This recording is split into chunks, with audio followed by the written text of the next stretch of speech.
దేవానికి స్తోత్రాలు స్తోత్రాలు స్తోత్రాలు. మంచిది. పరిశుద్ధ గ్రంథం తెరుద్దామండి. ఇర్మియా గ్రంథం 1వ అధ్యాయం తీద్దాం. పరిశుద్ధ గ్రంథం ఇర్మియా 1వ అధ్యాయం తీద్దాం. 9-10 వచనాలు చదువుదామండి.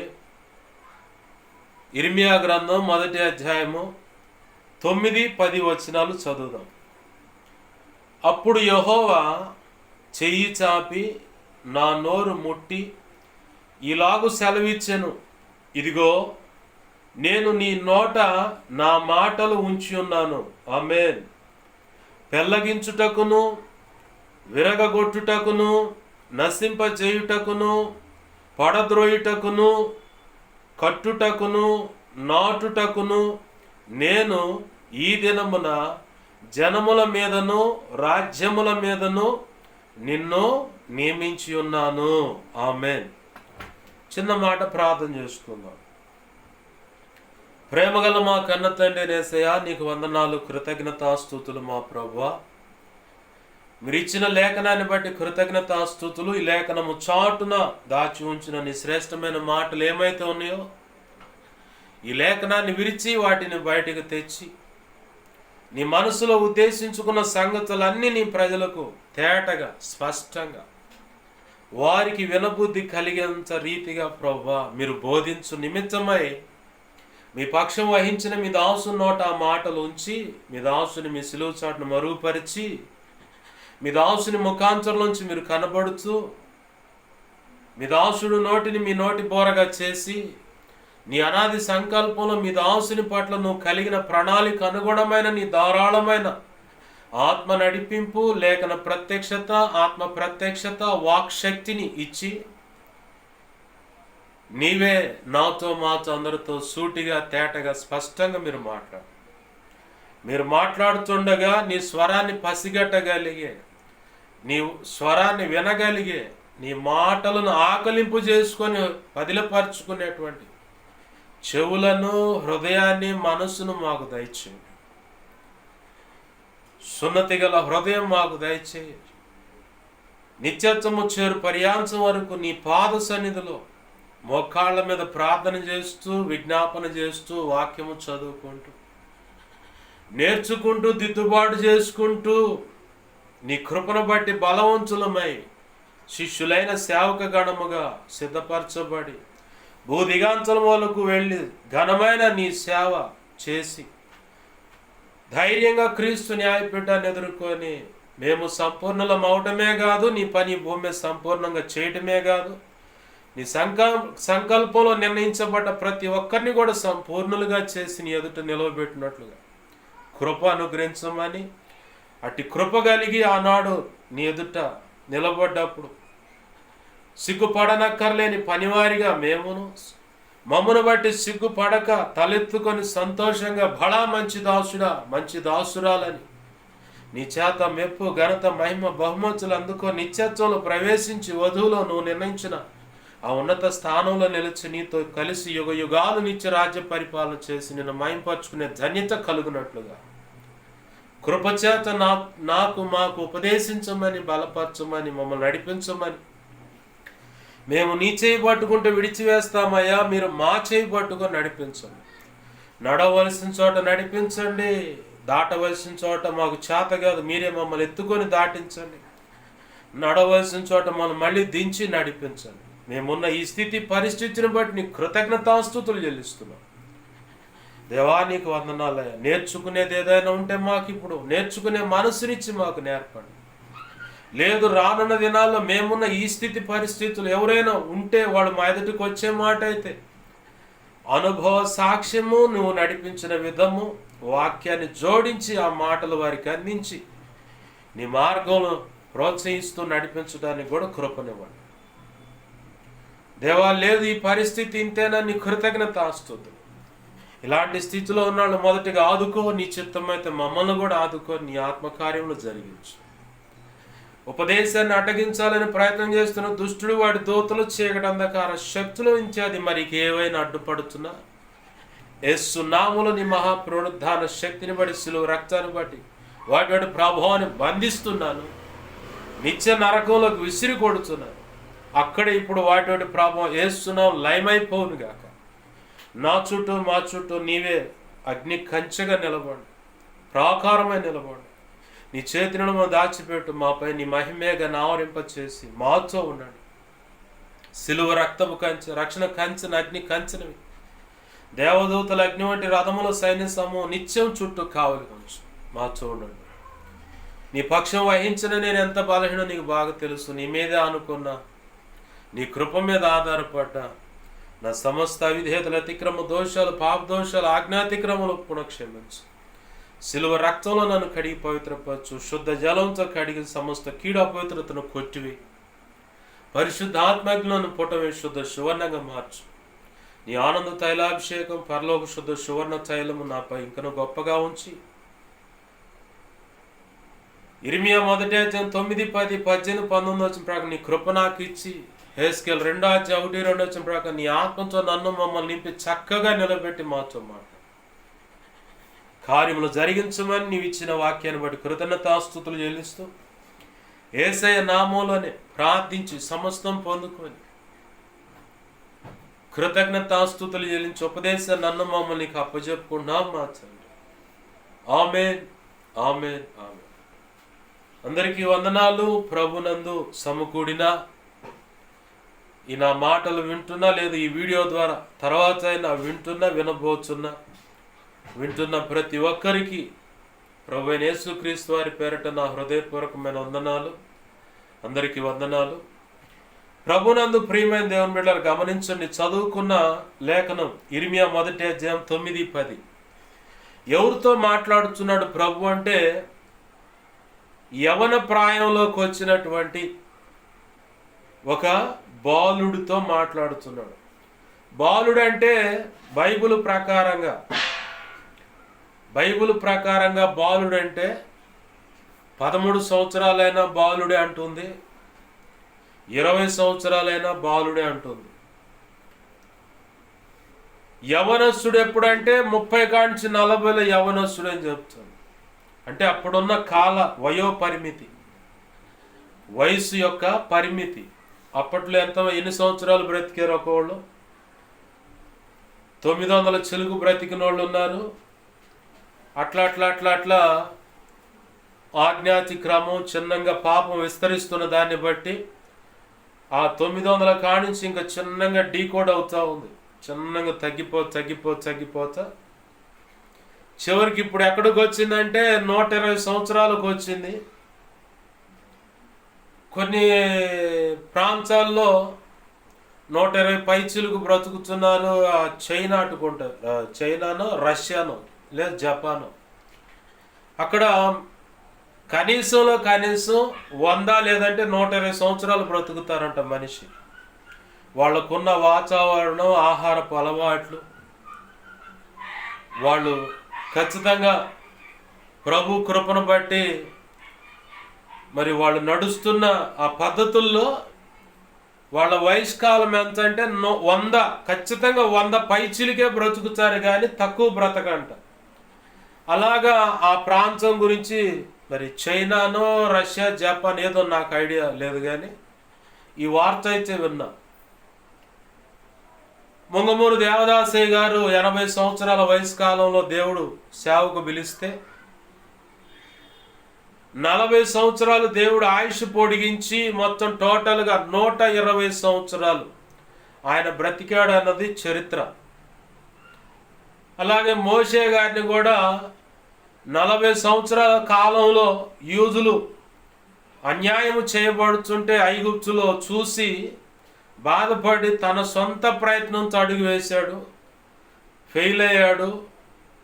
రాజుకు తెలిస్తే నన్ను చంపుతారని ప్రాణ భయంతో మిద్యాన్ అనే ప్రాంతానికి పరిగెత్తాడు. అక్కడ ఒక గొర్రెల కాపరి, ఆడపిల్లలు గొర్రెలు కాస్తూ ఉంటే అక్కడ వాటర్ తాగుతాడు. ఆ తర్వాత ఎవరు ఏంటంటే, నాకు ఆశ్రయం ఏం లేదు, ఒంటరిగాడిని, నా పరిస్థితి ఏదంటే, ఆ గొర్రెల కాపర్ల దగ్గరే ఉంటా చిన్నగా వాళ్ళ ఇత్రో ఆయన పిల్లనిచ్చి పెళ్లి చేశాడు. చివరికి సంసారం మొదలుపెట్టాడు. పిల్లలు ఆ 40 80 సంవత్సరాలైంది. దేవుడు మండుచున్న పొద అసలేంది వింతగా ఉంది, తగలబడచలేదు, పొగ రావట్లేదు. వాస్తవానికి మనం ఏమనుకుంటాం, ఒక చెట్టు పచ్చని చెట్టు తగలబడుతుందంటే పిడుగు పడిందో ఇంకేదన్నా పడిందేమో అని చెప్పి అనుకుంటాం. గత బుధవారం కాకుండా అంతకుముందు బుధవారము దాచేపల్లి ప్రాంతం వెళితే భర్త కళ్ళ ముందే వర్షం పడుతుందని చెప్పని ఆ చెట్టు కిందకి వెళ్ళిందంట ఆమె. అంతే, ఆ పిడుగొచ్చి ఆమె మీద పడతాం, ఒకవైపు అంతా కాలిపోయి భర్త కళ్ళ ముందే భార్య చనిపోయింది స్పాట్లో. మొన్న ఈ మధ్య అంతకుముందు ఇంకొక వార్త విన్నాను. యవనస్తురాలు ఫోన్లో మాట్లాడుతుందో, మరి డేటా ఆన్ చేసి ఉందో, మొత్తానికి ఫోన్ మాట్లాడుతానుందో పిడుగు పడదంట ఆ ప్రాంతంలో. దాని యొక్క ఎఫెక్ట్ ఈ అమ్మాయికి ఆ సెల్ ఫోన్ ద్వారా తగిలితే, రేడియం తరంగాల వల్ల ఎఫెక్ట్ తగిలితే స్పాట్లో చచ్చింది. వర్షం పడేటప్పుడు డేటా ఆన్ చేయకూడదు. డేటా ఆన్ చేసి ఏదో వ్యవహారం చేద్దాం అనుకుంటే ఏం లేదు. టీవీలు కూడా ఇప్పుడు వస్తున్న టీవీలు కూడా రేడియం తరంగాలకు సంబంధించి, అంటే బ్లూటూత్ ద్వారా వైఫై కనెక్షను. వైఫై ఉన్నప్పుడు వర్షం పడేటప్పుడు ఖచ్చితంగా ఆ వైఫై ఆపుకోవాలి, లేదంటే వాళ్ళు ఇచ్చిన సెటాప్ బాక్స్ ఎగిరిపోద్ది. అట్లా పాడైపోయిన సెటాప్ బాక్సులు ఉన్నాయి. టీవీ అయినా ఆపేసుకోవాలి. ఇప్పుడు వస్తున్న టీవీలు అదే, ఆ మెరుపు దాడికి టీవీలు డిస్ప్లే పోయి డెడ్ అయిపోయిన టీవీలు ఉన్నాయి. మొన్న ఈ మధ్య మా నాన్నకు చిన్నప్పుడు బ్యాడ్మింటన్ ఆడుతూ ఉంటాడు.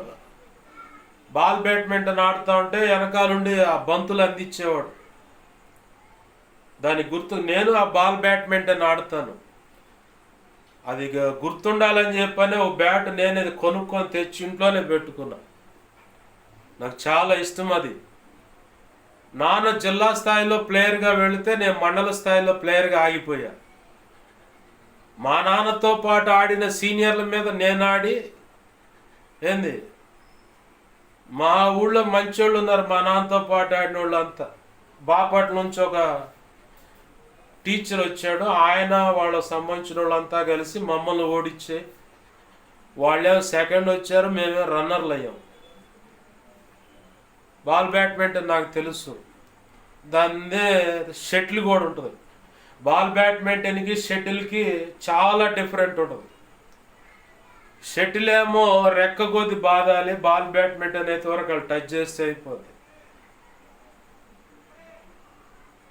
అప్పుడు బంతులు అందించిన ఆయన మెకానిక్ తర్వాత నిన్న 4 రోజుల క్రితం కనపడి అంటున్నాడు, అరే అబ్బాయి అమ్మని అడిగారని చెప్పు, ఎట్లున్నారు, ఏంది సేవకుడువా, ఏం చేస్తున్నావు అంటే సేవకుడు అయ్యావా అని చెప్పని చాలా సంతోషిస్తాను. సొంతూరోడు ఇక్కడ కనపడేసరికి. మీ ఇంటి ప్రాంతంలో అక్కడ ఊళ్ళో నాగవరం గ్రామంలో మీ ఇంటికాడ ఆ ప్రాంతంలో పిడుగు పడదంటరా. ఏమో తెలీదు. ఎందుకు ఈ మాటలు అంటే, మనిషి యొక్క ఆయుష్కాలం ఎప్పుడు ఎలా ముగించబడుతుందో అర్థం కాని రోజుల్లో మనం బ్రతుకుతున్నాం. 20 రోజులు 20 సంవత్సరాలు 20 రోజులకు పోయేవాళ్ళు ఉన్నారు, 20 సంవత్సరాలకు రాలిపోయేవాళ్ళు ఉన్నారు. ఇప్పుడు నేను ఇందాక మనం ప్రార్థన చేసేది, ఇప్పుడు బాపట్ల బీచ్ కానీ వెళ్ళారు 2 ఫ్రెండ్స్, ఒక ముస్లిం ఒక అన్యుడు. ఆ బాపట్ల సెంటర్లో యాక్సిడెంట్ అయింది, స్పాట్లో 2 డెడ్. వాళ్ళ యొక్క ఆయుష్ అలా ముగించబడుతుందని ఎవరైనా చూసారా? 21 వయసు, యవ్వనస్తులు, మంచి యవ్వన ప్రాయం అన్నమాట. ఎవరు ఎలా పోతున్నారో అర్థం కాని రోజుల్లో మనం ఉన్నాం. ఎందుకు వచ్చావు ఇటు? ఏమో నువ్వు పోతున్నావు, నీ వెనకాల పడి మేము కూడా వస్తున్నాం అంటారు. మనిషి యొక్క ఆయుష్ కాలం గురించి బైబిల్ చెప్పే విధానం ఏంటన్నది తలపోస్తా ఇలా వచ్చాం. దాని గురించి ఆలోచించుకుంటా ప్రభు ఇచ్చిన ప్రేరణ బట్టి వస్తా ఉన్నాం. బైబిల్ బాలుడు అన్న వ్యక్తిని 13 లేదా 20 సంవత్సరాల లోపు ఉన్నవాడిని బాలుడు అంటుంది. 20 పైనుంచి 40 లోపు ఉన్న వాళ్ళని యవ్వనస్తులు అంటుంది. 30 సంవత్సరాలు ఉన్న ఆడపిల్లను కూడా ఆ చిన్నది అంటుంది. రెప్కమ్మ గురించి ఏం చెప్తా ఉంది మాట? చక్కనైన చిన్నది అన్నది. అలాగనే ఎలీషా కాలంలో బానిసగా పట్టబడినటువంటి ఒక అమ్మాయి తన యొక్క శతాధిపతి ఇంట్లో పనిచేస్తూ కుష్ఠవ్యాధి నయమాను, ఆడున్న ఆడపిల్ల గురించి కూడా ఒక చిన్నది అని రాసి ఉంది. వాస్తవానికి చిన్నది అంటే 13 లోప కాదు, 30 సంవత్సరాలు ఉన్న బైబిల్ అంటుంది ఆమెను చిన్నది అంటుంది. అయితే మనం చదువుకున్న మూల వాక్యంలో మనతో మాట్లాడుతున్నటువంటి వ్యక్తి ఇర్మియా. ఆయన్ని 4-5 వచనాలు 6-7 వచనాల్లో దేవుడు అతనితో మాట్లాడుతూ ఉన్నాడు. తల్లి గర్భంలో నీవు పిండంగా పడక మునిపే, అంటే ఒక బీజంగా. ఇప్పుడు మనకు సైన్స్ డెవలప్ అయింది కాబట్టి ఒక స్త్రీ గర్భం ఎలా దాలుస్తుంది, పురుషుడి ద్వారా రిలీజ్ అయిన ఆ స్పమ్ ఏదో వచ్చింది, ఇప్పుడు దాన్ని అక్రమంగా దొంగిలిస్తున్నారు, మీ యొక్క వీర్యాన్ని జాగ్రత్తగా కాపాడుకోండి. దాని విషయంలో కూడా ఈరోజు దొంగలు ఎక్కువయ్యారు, దాని విషయంలో వ్యాపారం ఎక్కువైంది.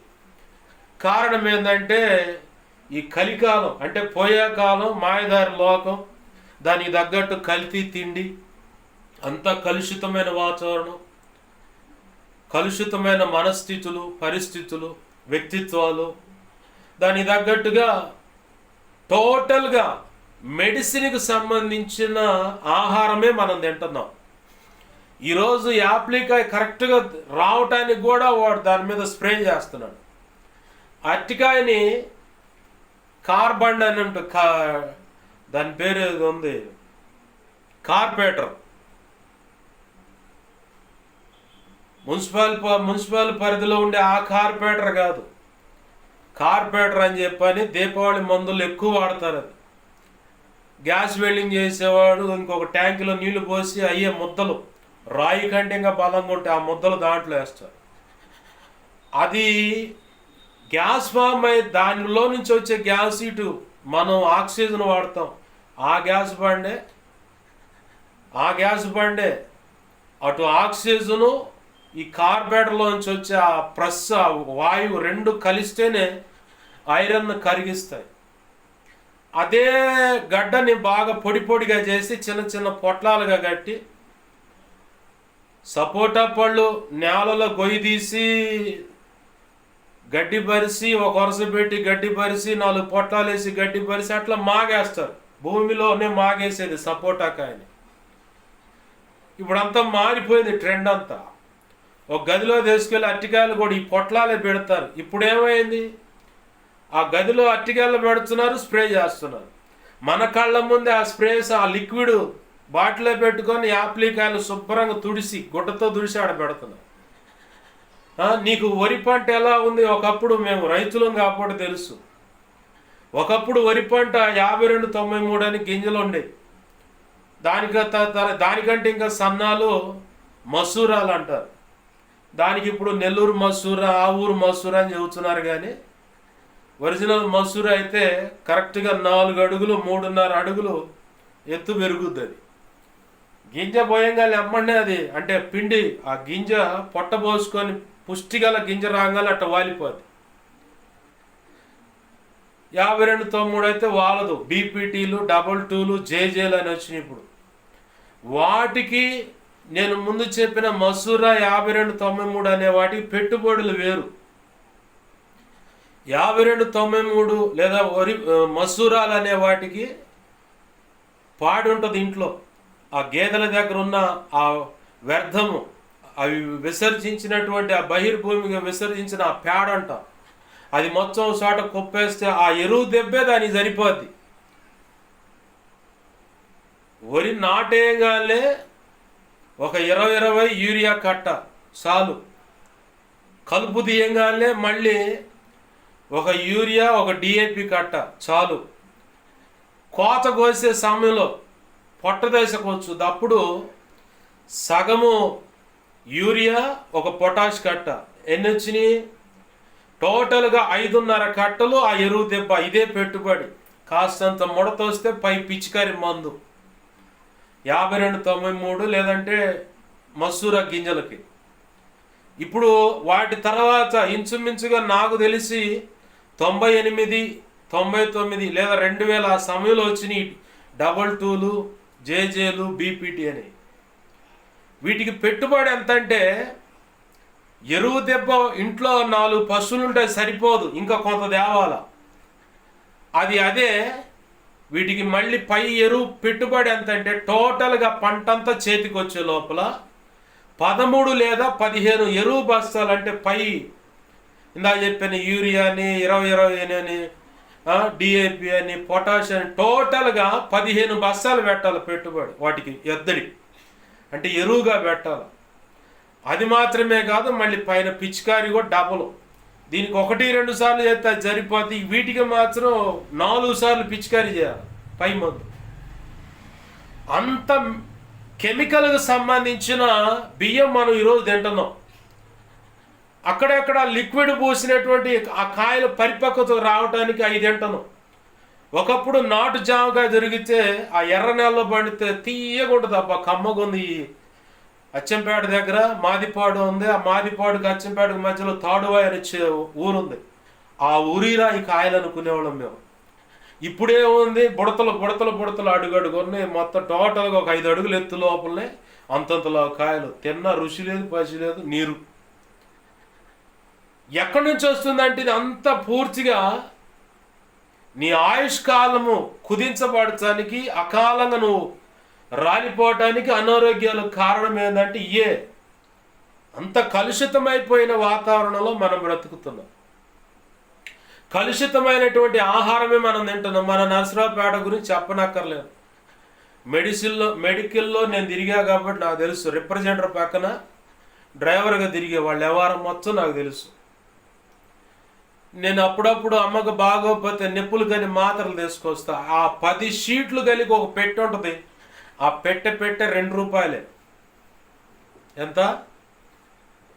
పెట్టె మొత్తం ₹2 లేదంటే ₹10. దాంట్లో 10 షీట్లు ఉంటాయి. MRP మాత్రం 150 ఉంటుంది, లేదంటే 80 ఉంటుంది. అది షీటు టోటల్గా 10 బాక్సులో ఉన్న 10 పెట్టెలో ₹20, ₹2 పడుతుంది వాళ్ళకి షీటు. అందుకే మెడికల్ షాపులు కుప్పలు గుండి చాలా లాభం కనపడదు. అది తెలిసినోడికేమో హోల్సేల్కి ఇచ్చడు, తెలియనోడికేమో అసలు రేటు తీసుకోండు. నేను అదే షీట్ బజారుకి పోతే ₹20 తీసుకోవచ్చా? అదే షీట్ ఇంకొక మెడికల్ షాపుకి పోతే దాని మీద ఉన్న MRP మీద 5-10 తగ్గించి తీసుకుంటాడు. అంటే 120 ఉంటే 110 అంటాడు. అంతే, ఇంకా కుదరదు అంటాడు.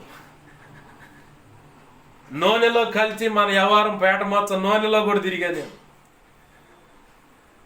కావూరు లింగంగుంట దగ్గర, అలాగనే గణపారం దగ్గర పత్తిత్తనాల కంపెనీలు ఉన్నాయి. కావూరు లింగంగుంట కాడ తౌడులో నుంచి నూనె తీస్తారు. దాన్నే రైస్ రిఫైండ్ ఆయిల్ అంటారు. రైస్ రిఫైండ్ ఆయిల్ అంటే అదే మన కొబ్బరి నూనె ఉన్నట్టే ఉంటుంది. అది దానికి కొంచెం ఆ రైస్ రిఫైండ్ ఆయిల్ క్లీన్ చేసిన తర్వాత అడుగున మట్టి ఆయిల్ ఉంటుంది. పత్తి ఇత్తనాల నుంచి కూడా ఆయిల్ తీస్తారు. ఆ ఆయిల్ తీసిన తర్వాత అడుగున మట్టి అనేది ఉంటుంది. అంటే మనకి ఇంకా అర్థం కావాలంటే కాఫీ పొడి రంగులో వస్తుంది ఆ ఆయిల్, మడ్డి అనే ఆయిల్. దాన్ని తెచ్చి శనగ నూనెకి అదే పత్తి ఇత్తనాల నూనె, ఆ రైస్ రిఫైండ్ ఆయిలే. సన్ఫ్లవర్ ఆయిల్ కావాలంటే 2 పేపాలకి సగం పేప ఈ మడ్డి ఆయిల్ కలిపితే సన్ఫ్లవర్ ఆయిల్ అయితే ఏంది. శనగ నూనె కావాలంటే 30 ఆ మడ్డి ఆయిల్ ఒక పేప 5 కలిపితే శనగ నూనె అయిపోద్ది. వాళ్ళు ఎవరు వచ్చు నాకు తెలుసు. ఒక కొట్టాయని అన్నా నేను, ఎంత మంచి ఆయిల్ ఉందో నాకు తెలుసులే కానీ ఈ డబ్బులు అని. మరి మనం తింటుంది అదే కల్తీ నూనె, శనగ నూనె చెబుతారు. వాస్తవం తెలుసా మీకు? శనగ నూనె డైరెక్ట్గా రాదు నీకు. శనగ నూనెతో పాటు శనగ నూనె కేజీ ఉంటే సన్ఫ్లవర్ గింజలు పావు కేజీ అన్న ఉండాలి. అవి రెండు ఆ క్రషర్ మిల్లో పడితేనే నూనె వచ్చుద్ది బయటికి. కొంతమంది అంటారు నేను గానుగు దగ్గర పోయింటే బొచ్చినంత రేటు మొయ్యలేని భారం అది, నీ కళ్ళ ముందే తీసాను అది ఇది అంటారు. కానీ సన్ఫ్లవర్ గింజలు కలవకుండా శనగ నూనె అసలు బయటికే రాదని చెప్పాడు ఒక మిల్లు యజమాని. పామరు, కనిగిరి దగ్గర, దర్శి, పొదిలి, పామరు ఆడ ఒక కొట్టుంది వాళ్ళకి. అలాగనే శనగిత్తనాలు నూనె తీసే మిల్లు ఉంది. అక్కడ అడిగా ఏంది ఇది రెండు కలుపుతున్నారంటే అట్లా కలిపితేనే నూనె వచ్చేది, లేకపోతే రాదని. ఆ నూనె దాంట్లో మళ్ళీ చెక్క ఉంటుంది, దంచిన చెక్క ఎద్దలకు పోద్ది, పాడిపు గొడ్లకు పోద్ది. మనం తింటదంతా కలుషితమైన తిండి. ఇక నీకు ఆడ వస్తుంది ఆరోగ్యం, ఆయుష్ ఆడ పొడుగుద్ది. అంత గందరగోళమైన పట్టణంలో మనం ఉన్నాం. ప్రభునందు ప్రియమైన దేవుని బిడ్డలారా బాగా గమనించండి. ఎక్కడి నుంచి ఎటు వచ్చాం? గర్భం దాల్చే విషయంలో ఏంది స్పామ్ అని వీర్యం కొంతమంది దొంగిలిస్తున్నారనే విషయంలో ఇలా వచ్చాం. గర్భం దాల్చే విషయం ఇప్పుడు అంతా అందరికి అప్డేట్ అయిన సంగతి. స్త్రీ గర్భంలోకి వీర్యం ఎంత వెళుతుంది, ఎంత వాడుకుంటుంది, అది గర్భం దాల్చడానికి లోపలున్న ఆ కణాలు అన్న సంగతి మనకి ఇప్పుడు అంతా ఏఐ పుణ్యం అంట, కొంత గ్రాఫిక్స్ అని ఇట్లా కొంతమంది చూపిస్తున్న దాన్ని బట్టి మనకు అర్థమైపోతుంది. ఈరోజు సగటు గర్భం దాల్చలేకపోవటానికి కారణం ఏంటంటే కలుషితమైన ఆహారం. దానికి తగ్గట్టుగా ఈ ఆడపిల్లలు స్కూల్ దాకా బాగానే ఉంటుంది వ్యవహారం, కాలేజీ కాడ పోగానే ఆడపిల్లైనా మగపిల్లైనా మన చీపురు పుల్లు వచ్చినట్టు వచ్చారు. స్కూల్ దాకా బాగానే తింటారు, స్కూల్ దాటంగానే ఇక పక్కన వాళ్ళు కామెంట్ చేయటం, దున్నపోతులాగా ఉన్నాం, ఏ పంది అది ఇది అని చెప్పని వాళ్ళు కామెంట్ చేస్తారు. ఎందుకంటే స్కూల్లో ఉన్నప్పుడు కూడా నేను ఇంతేలా ఉన్నా, నన్ను కూడా అలా కామెంట్ చేశారు. నాకు తెలుసు కామెంట్ చేసిన వాడికి పంచులు పడ్డాయి, అంత మాట అంటారా అని చెప్పి. ఇంకా విచిత్రం ఏంటంటే మా ఇంట్లో అయితే అరే అన్న మాట నా పక్కన ఎవడైనా నా స్నేహితుడు అంటే వాడు అయిపోయిండే, ఎవడురా నువ్వు మా వాడిని అరే అంటున్నావు అని చెప్పని. ఇస్త్రీ గుడ్డ కూడా అంటే బట్టలు నలగకుండా చెమట పట్టకుండా అంత అల్లలారు ముద్దుగా ఒక్కడని చెప్పని పెంచారు. తర్వాత అర్థమైంది ఇప్పుడు వాళ్ళకి పడాల్సిన పాటలని పడతాడు నీడని చెప్పని. కాలేజీలో ఇట్లా మాట్లాడుతూ ఉంటారని వీళ్ళు కావాలని అన్నం తినకుండా పస్తులు పొనుకొని గ్యాస్ ట్రబుల్ తెచ్చుకున్న వాళ్ళు లేకపోలేదు. నాకు తెలిసిన ఆడపిల్లలు ఉన్నారు, వాళ్ళు అంటా ఉండే ఎట్నే అనేవాడిని, అమ్మా ఇప్పుడు స్లిమ్ అని ఫుడ్ మీద ఫైట్ చేస్తారు తినకుండా, రేపు గర్భం దాల్చే సమయానికి పెండ్లేంచరచ్చా భర్తతో బ్లడ్ తెమ్మని వాడితో ఫైట్ చేస్తారు. గర్భం దాల్చాలంటే కనీసం రక్తం ఉండాలి, బలం ఉండాలి.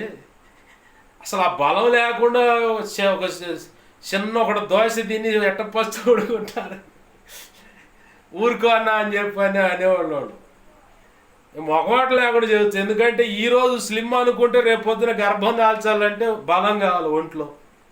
అప్పుడే మొగుడి మీద పడి వాడిని గందరగోళం చేస్తారు. రక్తం లేదబ్బా అని డాక్టర్ అనగానే నువ్వు సచ్చావా ఏడనో చూకు, నాకు తెలియదు, నాకు ఒక ప్యాకెట్ తెచ్చి రక్తం ఎక్కించాడు. అదేదో నువ్వు ముందుగానే తిని వాడెవడో ఊరకొక్క ఎవరు పనికి మంది వాగిందని చెప్పి నువ్వు స్లిమ్ అని మొదలు పెడితే ఇప్పుడు రోగం మొదలవలా. ఎవడో కోసం బ్రతకటం కాదు, నీ ఫ్యూచర్ ఏంటో అర్థం చేసుకో మొదటిగా. దాన్ని బట్టే బలంగా అంటే తిండి తీసుకొని బలంగా ఉండటానికి.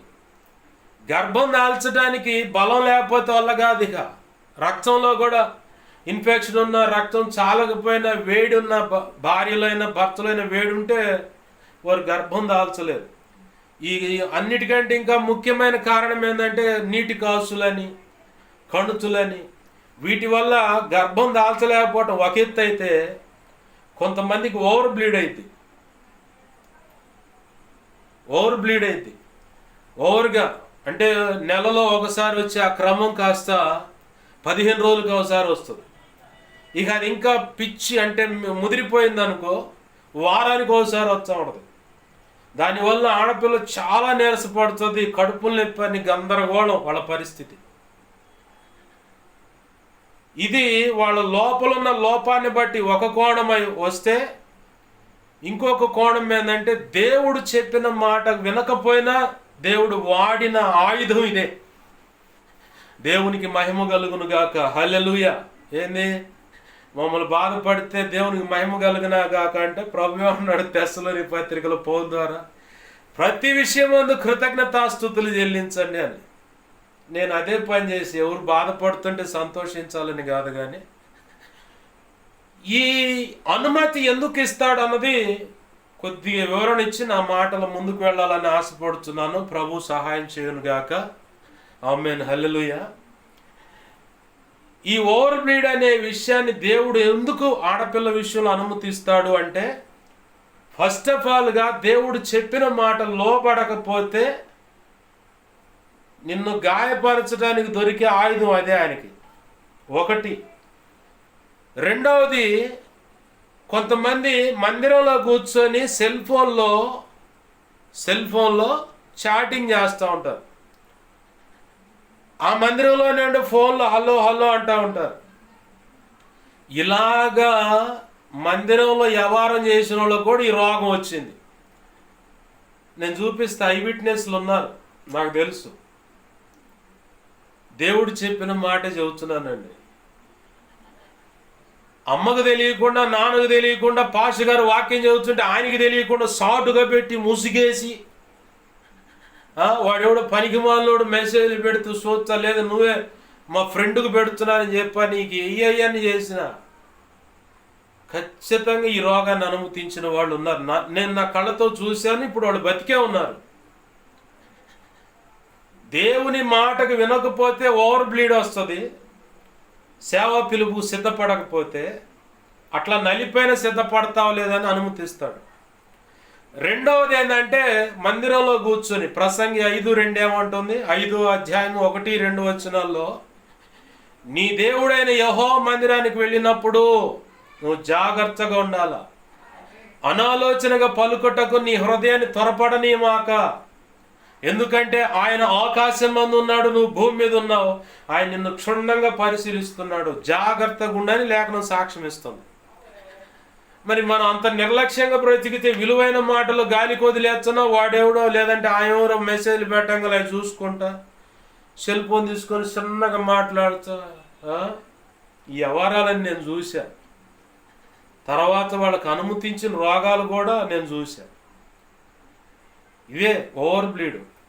ఇంకొక మూడో కారణం ఎందుకు అనుమతిస్తాడంటే, ఆ తప్పు చేయొద్దు, ఆ వైపు వెళ్ళొద్దు, ఆ పాపాన్ని విడిచిపెట్టని చెబుతున్న వినని వాళ్ళకి సేమ్ ఇదే రోగాన్ని అనుమతించబడి క్యాన్సర్గా మారిన వాళ్ళు కూడా ఉన్నారు. వాస్తవం ఇది. కొంతమంది విషయాల్లో ఆయన నామాన్ని ఘనపరుచుకోవటానికి కూడా ఇలా బాధించబడుచు ఆయన అనుకున్న రీతిగా ట్యూన్ అవటానికి, అలాగనే ఆయన నామాన్ని ఘనపరుచుకోవటానికి కూడా కొంతమందికి ఇలాంటి రోగాన్ని అనుమతించినప్పుడు వాళ్ళు నిలబడలేక, విశ్వాసం ఉంచలేక, ఆ బాధను బట్టి విశ్వాసం లేని పరిస్థితిని బట్టి దేవుడు ఆ వ్యక్తులను తీసుకున్న సందర్భాలు కూడా నేను చూశాను. దయతో ప్రభు కృపను బట్టి బతిమలాడుతూ చెబుతున్న మాట ఏంటంటే, ఎక్కడ ఏ తప్పు ఉందో సరి చేసుకుంటే వెంటనే అది ఆగిపోద్ది. ఆమేన్. హల్లెలూయా. ఇవి కారణాలు ఓవర్ బ్లీడ్ అవటానికి. ప్రభునందు ప్రియమైన దేవుని బిడ్డలారా గమనించండి. ఇర్మియాతో అంటున్నాడు ప్రభు, నీవు తల్లి గర్భంలో ఒక బీజంగా పడక మునిపే, నీవంటూ మనుగడలోకి రాక మునిపే, అంటే ఈ జగత్తు, అంటే ఈ లోకం అంతా, ఈ భూమికి పునాది వేయబడక మునిపే నీవేంటో నేను ఎరిగి ఉన్నాను. నా అనాది సంకల్పం అప్పుడే నీ ఎడలో ఉన్నది. కాబట్టి నీ తల్లి గర్భంలో బీజంగా నేను వేశాను. తల్లి గర్భంలో నువ్వు ఒక పిండంగా ఒక ఆకారంగా రూపింపబడక మునిపే నీ సంగతి అంతా నాకు తెలుసు. కాబట్టి నువ్వు బాలుడు అన్న మాట అనొద్దు. ఇర్మియా, బాలుడు అన్న మాట అనొద్దు. మనమేం చేస్తామంటే దేవుడు తన సేవకు పిలుస్తూ ఉంటే కులం ఒక కారణం చెబుతాం. నా కులాన్ని బట్టి నన్ను ఎవరు గౌరవించి నా మాటలు వింటారు ప్రభు అని నేను చెప్పాను. నేను ఆ మాట చెప్పాను. ఆ మాట చెప్పటమే కాదు, వివాహం విషయంలో ఒక అన్య స్త్రీ అన్నప్పుడు వాళ్ళు నాకెందుకు ఇస్తారయ్యా, ఇది అంత అయ్యే పని కాదంటే నాకు అసాధ్యమైంది ఏమైనా ఉన్నదా అన్న. సరే నీ ఇష్టం అని చెప్పని వదిలేసా. అదంతా అయిపోయిందంటే అన్ని జనుల మధ్య అపోస్తలం అంటే ఇది ఇంకా పెడ, వ్యవహారం అంతా వ్యతిరేకం. అయినా సరే నువ్వు నిలబడాలి, నేను నా పని చేయించుకుంటానన్నా. నేను చెప్పినట్టే చాలామంది కూడా ఆయా కారణాలు చెబుతూ ఉంటారు. కులం అనేది చూపిస్తారు. తర్వాత కుటుంబ పరిస్థితులు, కుటుంబంలో ఉన్న సభ్యుల యొక్క వ్యవహార శైలి పద్ధతులు, ఈ కారణం కూడా చెప్తారు. చాలామంది నా కుటుంబం అంతగా కరెక్ట్ కాదు. నేను దేవునితో చెప్పాయా, నన్ను పిలుచున్నావు కానీ నా కుటుంబం పరిస్థితులు, కుటుంబీకుల స్థితిగతులు ఇలా ఉన్నాయి, నేను కరెక్ట్ కాదు ప్రభు, ప్రార్థన చేసుకొని బ్రతుకుతాను చాలు అనుకున్నా. చాలే కానీ లేచి నిలబడి నా మాటలు చెప్పాడు. ఒక అక్క అయితే సేవ సక్సెస్ కాకపోవటానికి, ఇంకా వివాహం జరగకుండా ఉండటానికి ఫలానా వాళ్ళేనన్నా నీ కుటుంబంలో కారకులు అని కూడా చెప్పారు. నా ముఖాన్ని చెప్పారు వాళ్ళు. సరే దేవుని స్తోత్రం, చేయగలిగేది ఏముంది, పద్ధతులు మార్చుకోమని చెబుతున్నా వినట్లేదు. ఇక నేను చేయగలిగేదేనా, దేవుడే మార్చుకొని రావాలి అని.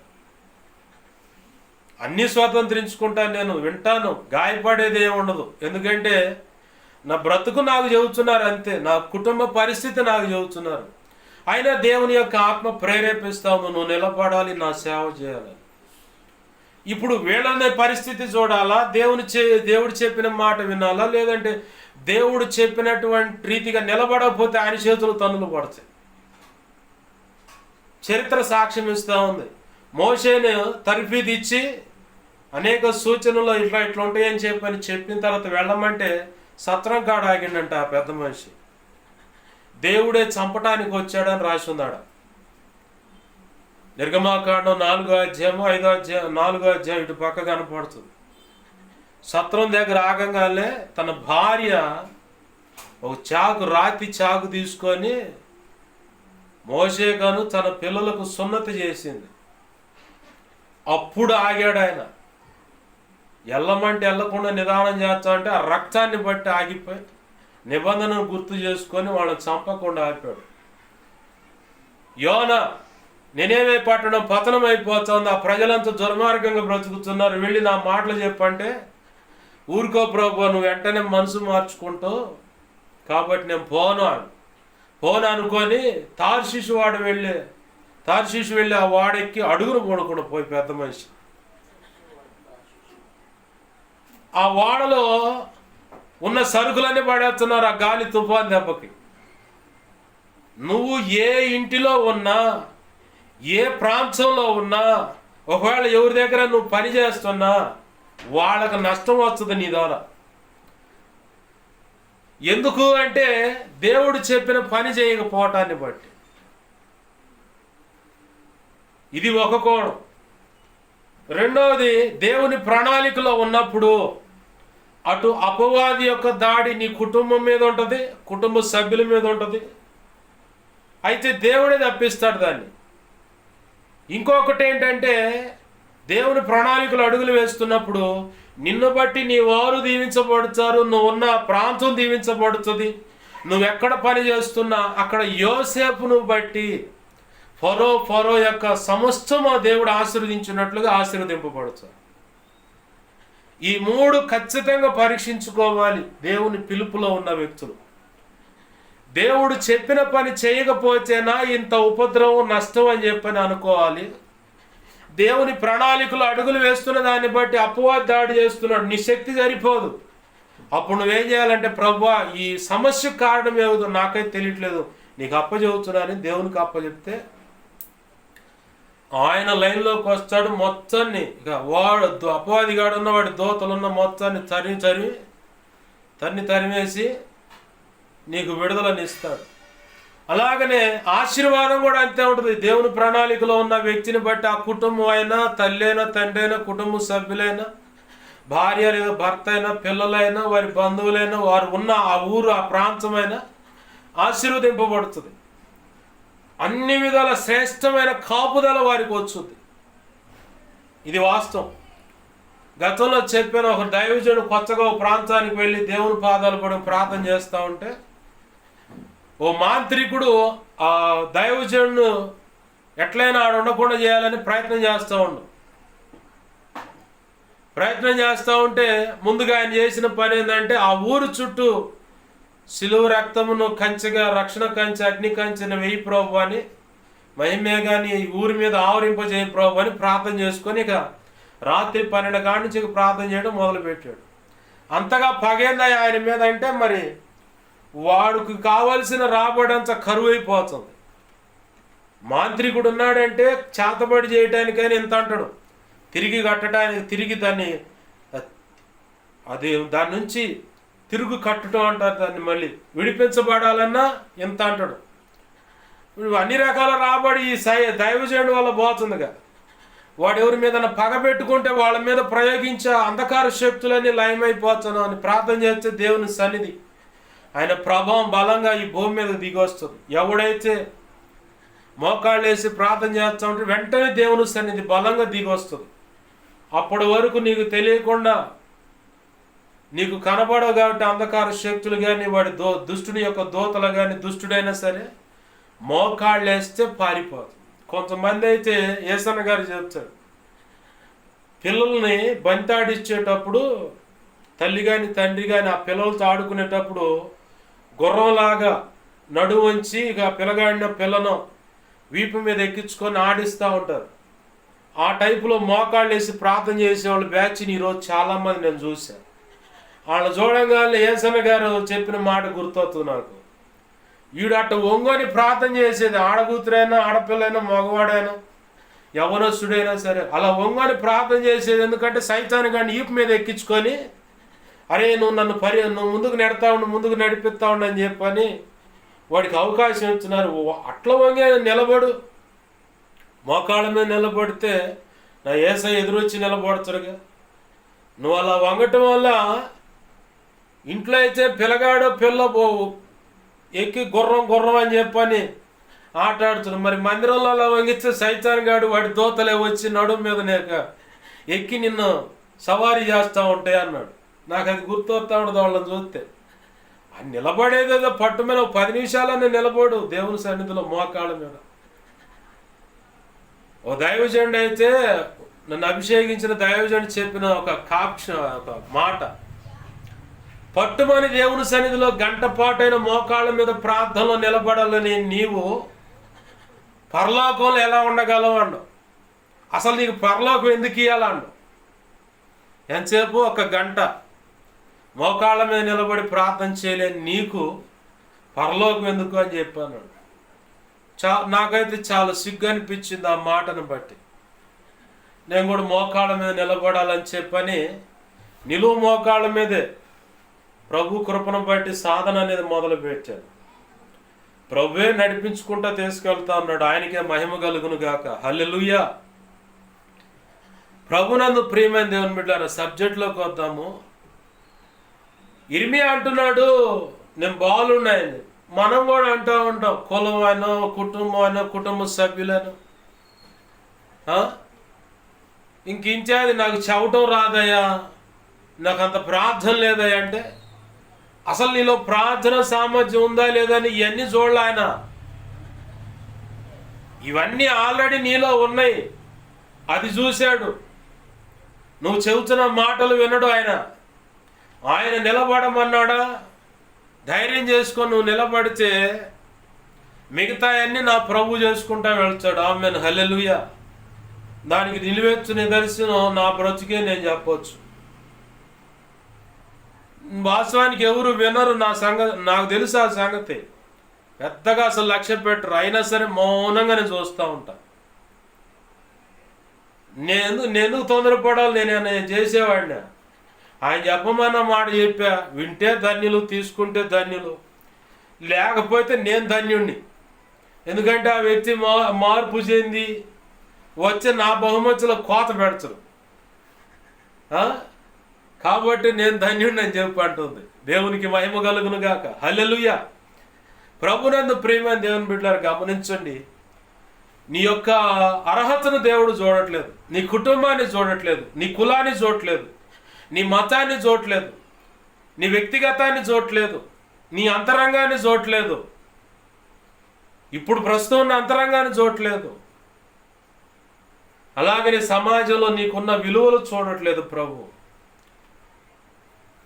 ఎందుకు చూడట్లేదంటే ప్రభు అన్నాడు, 1 కొరింథీ పత్రిక మనకు సుపరిచితమైన మాట, అది 1వ అధ్యాయము 26, 27, 28 ఆ వచనాల్లో చూస్తే 27, 28, 29 కలిపి రాసి ఉన్నాయి అక్కడ.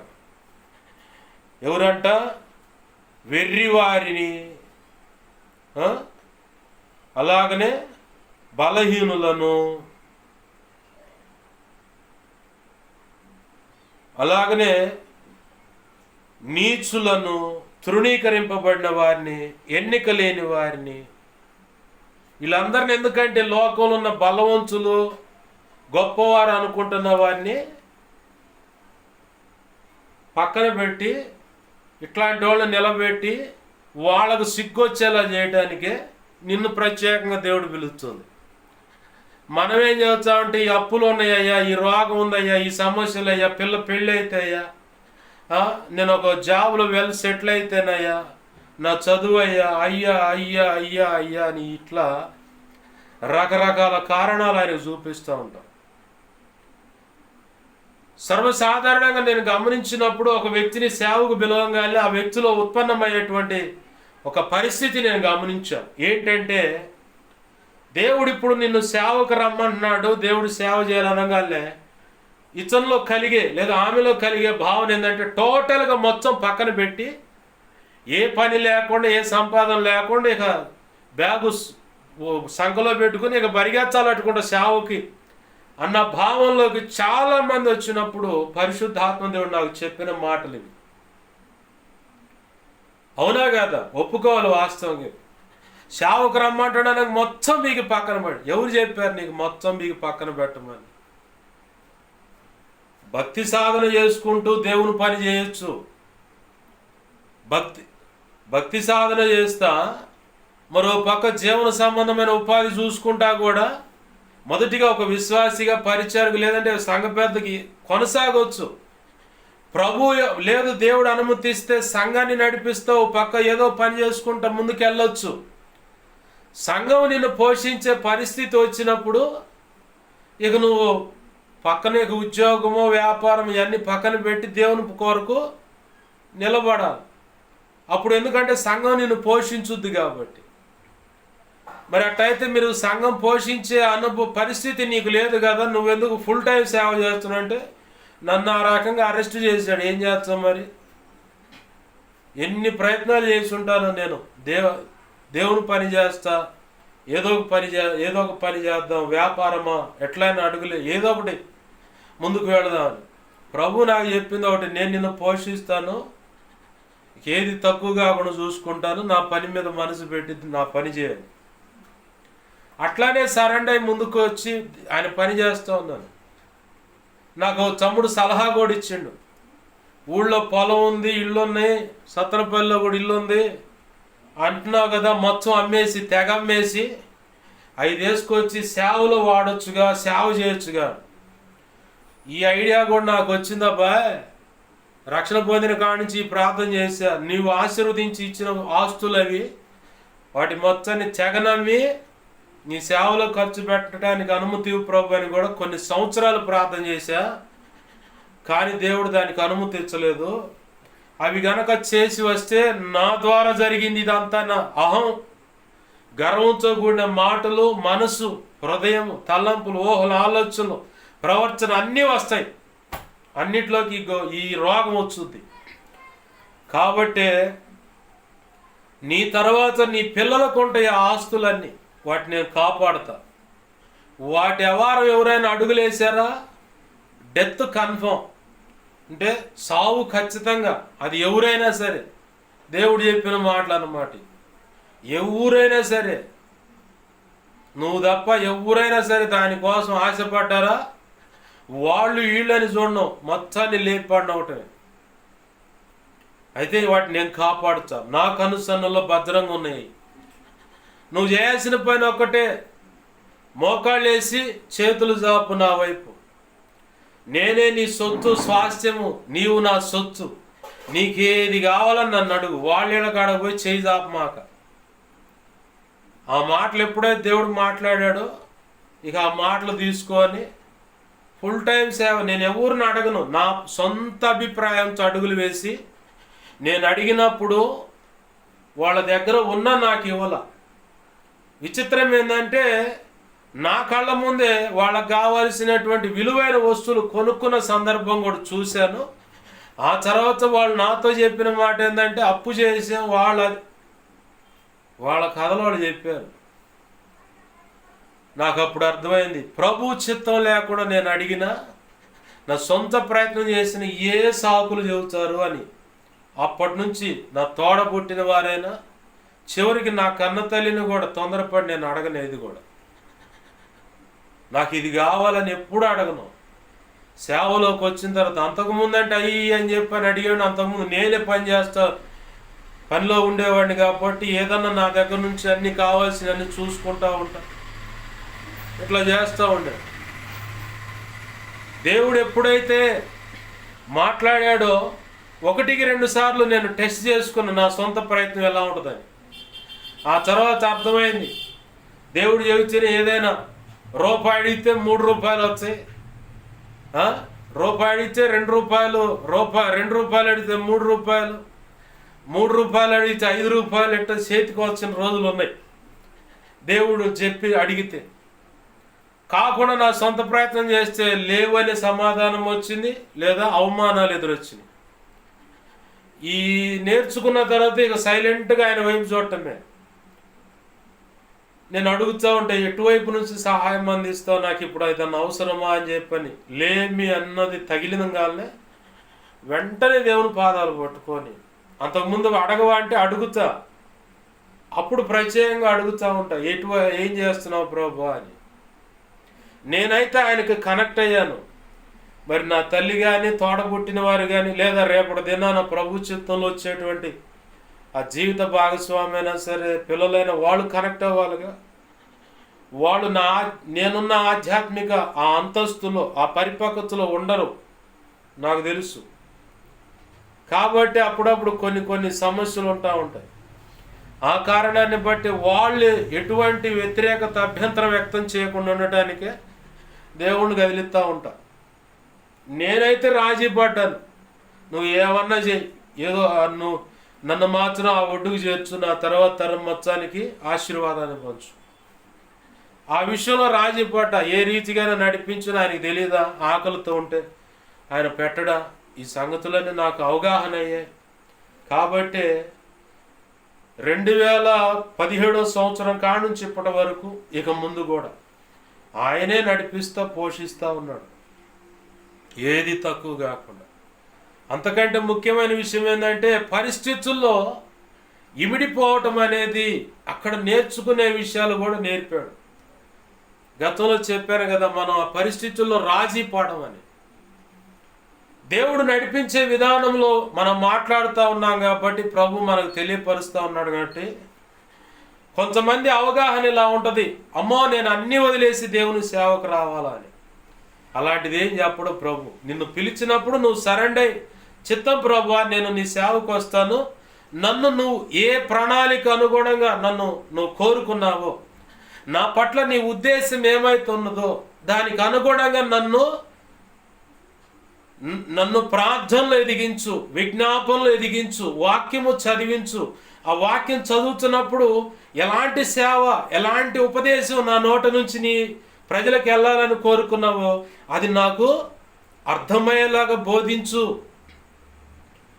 అలాగనే నీవు అనుకున్న ఆ గొప్ప సేవ చేయడానికి కావలసిన సామర్థ్యం, కృపావరాలు, తలాంతులు, అభిషేకం, నడిపింపు, లేఖన ప్రత్యక్షత, ఆత్మ ప్రత్యక్షత ఇత్యాది ఇంకేం అవసరమైనయో అవి నాకు ఇవ్వు ప్రభు అని ప్రార్థన చేసుకో. ఆయన ఇక నిన్ను ట్యూన్ చేసుకుంటూ వస్తూ ఉంటాడు, ఆయన ఎదిగిస్తూ వస్తూ ఉంటాడు. ఇక ఆ తర్వాత ప్రయోజకరమైన పాత్ర ఇది. ఆ మెట్టు వేరు. పిలవంగానే మొత్తం బట్టలని ఆ గుడ్డివాడు కనుక అప్పుడు దాకా పరుచుకొని అడుక్కోవటానికి కారణమైన ఆ వస్త్రాన్ని ఆడు వదిలేసి చెంగుమని లేచి యేసు ప్రభువుతో నడిచినట్టే వారం కాదు. ఇప్పుడున్న రోజులను బట్టి, ఇప్పుడున్న వ్యక్తులు, వారి యొక్క మనస్థితి, పరిస్థితులు, నీ చుట్టూ ఉన్న ఆర్థిక ఇత్యాది అనేక కారణాలను బట్టి వ్యతిరేకతలు లేవకుండా, అడ్డగించకుండా, ప్రభుకు అన్నీ తెలుసు. ఎవరు ఎప్పుడు ఎలా రంకెలేస్తారో తెలుసు. ఎవరు ఎప్పుడు ఎక్కడ అడ్డగా నిలబడతారో తెలుసు. ఎప్పుడు నువ్వు ఆర్థికంగా కృంగిపోతావో, అనారోగ్యంతో బాధపడతావో, ఫలానా వ్యక్తిని బట్టి గాయపడతా, అన్నీ తెలుసు ఆయనకి. ఆయనకి ముందు అన్నీ తెలిసినోడే కాబట్టి అందుకే ఆయన గతము, ప్రస్తుతము, ఇక ముందు తెలిసినవాడు. దాన్నే భూత, వర్తమాన, భవిష్యత్ కాలము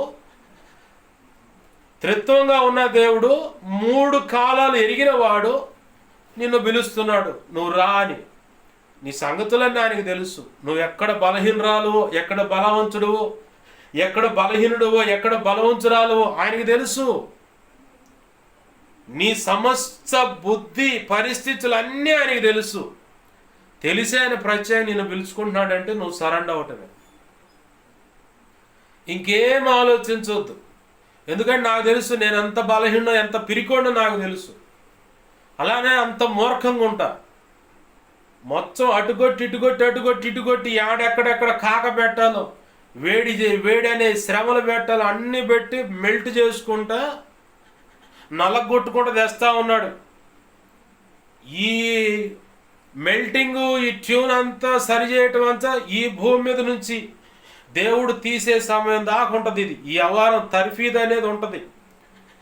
అప్పటికప్పుడు ఆయన అనుకున్న పోలికగా, ఎందుకంటే పరిశుద్ధాత్మ దేవుడు శిల్పకారుడిగా ఎంచబడ్డాడు. తన చేతిలో ఉన్న బడిస ఉలి తీసుకొని త్రియేక దేవుడు అంటే తండ్రి, కుమార, పరిశుద్ధాత్మలు కలిసి ఒక ఏక నిర్ణయం తీసుకున్న దాన్ని బట్టే నువ్వు ఆడపిల్లవైనా, మగపిల్లగాడివైనా, ఆడగూతురువైనా, మగవాడివైనా, ఒక తండ్రి స్థానమా, తల్లి స్థానమా, పెద్దలుగా ఉన్నారు, వృద్ధులుగా ఉన్నా సరే నీ మీద చెక్కడం పని చేసే జరుగుతానే ఉంటుంది. నువ్వు మాట విన్నా వినకపోయినా, ఆ మాట వినని పరిస్థితులు అడ్డదిడ్డంగా తిరుగుతున్నా, కొన్ని వ్యతిరేకతలను వాడుకొని కూడా నిన్ను తేవాల్సిన దారిలో తెచ్చుకుంటాడు. అట్ట దరువుపడ్డ దేహమే ఇది. అలాగే ఎరగేస్తేనే ఇక్కడికి వచ్చా. నేను అవ్వాల్సిన నష్టాలన్నీ అయితేనే వచ్చా, సామాన్యంగా రాలా. ఈ వ్యక్తి అంటే నాకు ప్రాణం అనుకుంటే నేను దాక్షిణంగా కొమ్మకున్న పువ్వు కనుక, గులాబీ పువ్వును కనుక అలా తుంచేసినట్లుగా తుంచి పక్కన పడేస్తే ఇటు పడ్డా. అందుకే ప్రభు ఇవన్నీ కొన్ని విషయాల్లో నలుగుడు తుంచివేయటాలు జరిగితేనే ఎవరి మీద ఎక్కువగా ప్రేమ పెట్టుకోకుండా ప్రభు పనే ప్రాణంగా ఆ తలంపులు, ఊహలు, ఆలోచనలు హృదయం, మనసులో నింపుకొని ఏమైనా సరే నా ప్రభు తెలియకుండా అది రావట్లేదు, జరగట్లేదు, నువ్వే చూసుకో ప్రభు అనే పరిస్థితికి నా ప్రభు తెచ్చాడు. ఏ విషయంలో దేని మీద కూడా పూర్తిగా మనసు పెట్టుకోను, ప్రేమ అనేది పెంచుకోను. ఎందుకంటే అలా ప్రేమని పెంచుకున్న విషయాల్లో 2 గాయాలయ్యాయి. లోకంలో ఉన్నప్పుడు ఒక గాయమైంది, రక్షణలోకి వచ్చినప్పుడు ఒక గాయమైంది. ఇంక చాలనుకున్నా. ప్రభు చిత్తం ఉంటే అయ్యో వత్తేలే కానీ ఆయన పని చేసుకుంటా ముందుకు పోతే ఆయనే చూసుకుంటాడని. ఇలా ట్యూన్ అయ్యే పరంపరలో ప్రభు నన్ను ఎలా ట్యూన్ చేసుకుంటా తెచ్చాడంటే, రక్షణ పొందిన కొత్తలో ఓ సహోదరుడు ఉండేవాడు. తను ఆ ఇంట్లో ఎక్కడన్నా పని చేసినప్పుడు ఫంక్షన్ల కాడ వేరే వాళ్ళు ఆహారం తెచ్చి పెడితే అది నేను ఇంటికి తెచ్చుకునేవాడు. ఎందుకంటే నేను తేగపోతే వాళ్ళ మనసు నొచ్చుకుంటుంది. నేను బాధపడ్డా సరే ఆ వ్యక్తి బాధపడి దేవుని ఎదుట కన్నీరు గారిస్తే నా తోలు లేచిపోద్ది. వేస్తాడు దరువు, ఎందుకు ఏడిపించేవాళ్ళని. ఆ కారణాన్ని బట్టి తెచ్చేవాడిని. ఇంట్లో కూడా వ్యతిరేకతలు ఉండేవి, ఏడాడు అన్నవాది ఇది అని చెప్పాను. నేను మౌనంగా ఉండేవాడిని, ఎందుకంటే ప్రభు ట్యూన్ చేస్తూ ఉన్నాడు. పాసి పట్టిన అన్నాన్ని కూడా తినిపించిన రోజులు ఉన్నాయి నాతో. అసలేమి లేకపోయినప్పుడు నీళ్లు పోసుకొని ఉప్పు వేసుకొని చిన్న రోజులు కూడా ఉన్నాయి, అలాగో ట్యూన్ చేశాడు. అది కూడా లేకపోతే గొడ్డుగారం అంటారు, సాంబార్ దినుసులు ఏవి కలపని గొడ్డుగారం, అది కూడా తినిపించాడు. అసలు మంచి గింజలు తినడానికి శ్రేష్టమైన ఇప్పుడు బీపీటీలు, డబుల్ టూలు, జేజేలు ఇయే మనం తింటుంది. వాటిని బీపీటీ అండి అని అమ్ముతున్నారు. జేజేలు అయినా బీపీటీ అయినా డబుల్ టూలు అయినా అన్నీ ఒకే సైజులో ఉంటాయి ఆ గింజలు.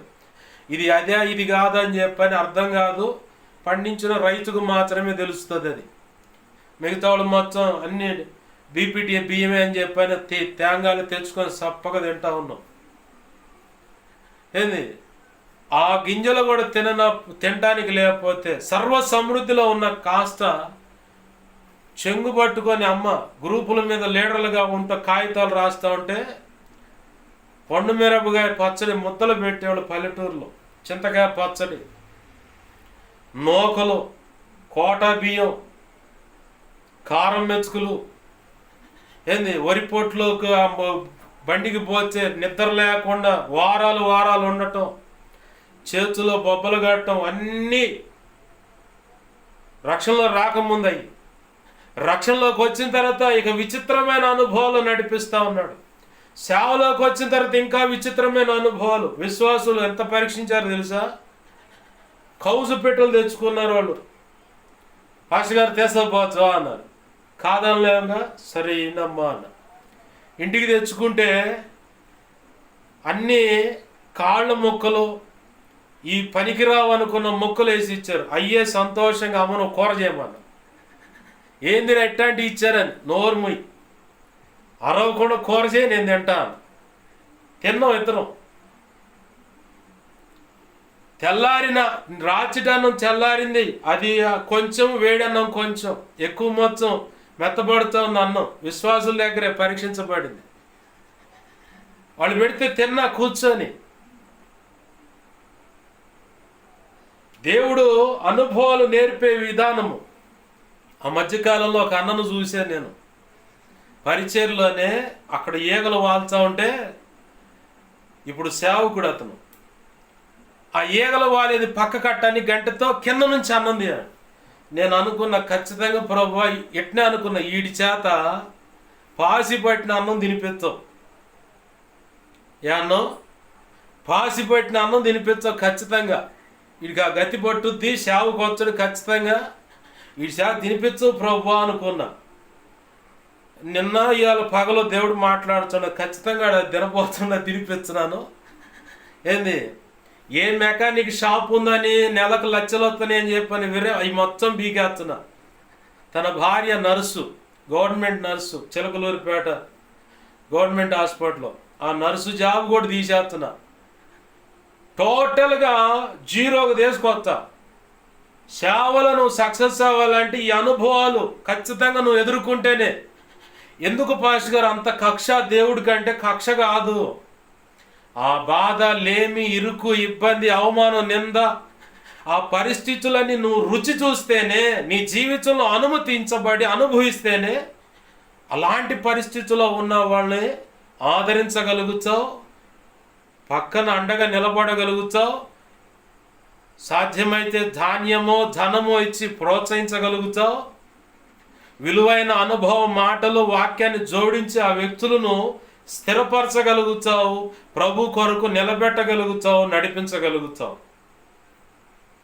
ఏ దైవజనుడికైనా సరే ఈ అనుభవం మెట్లలో నుంచి అడుగులు వేసిన వాడి వల్ల వచ్చే ఉపదేశమైనా, ఆ వ్యక్తి దగ్గర నుంచి వచ్చే సలహా అయినా జీవం కలిగి ఉంటుంది. ఆమేన్, హల్లెలూయా. అలా కాకుండా మిడిమిడి జ్ఞానంతో ఎవరైనా సరే మొదలు పెట్టారా, ఈ అనుభవాలు ఎవరికి లేని వాళ్ళ యొక్క ఉపదేశం సప్పగా ఉంటుంది. దేవుడు అనుకున్న పని జరగదు. వాళ్ళు సలహా ఇచ్చినా తీసుకోరు. కారణం ఏంటంటే అనుభవం లేదు కాబట్టి. పౌలన్నాడు, లేమిలోను, కలిమిలోను, ఇరుకులోను, ఇబ్బందిలోను, నిందలోను, అవమానంలోను, చలిలోను, దిగంబరత్వంగాను, జాగరణలోను, ఉపవాస ప్రార్థనలోను, దొంగల చేత కొట్టబడి సముద్రపు అనుభవాలు ప్రమాదంలోను, ఇంచాగనే కారణాలు కొరింథీ పత్రికలో వరుస పెట్టి ఏకరువు చెబుతూ ఉంటాడు ఆయన.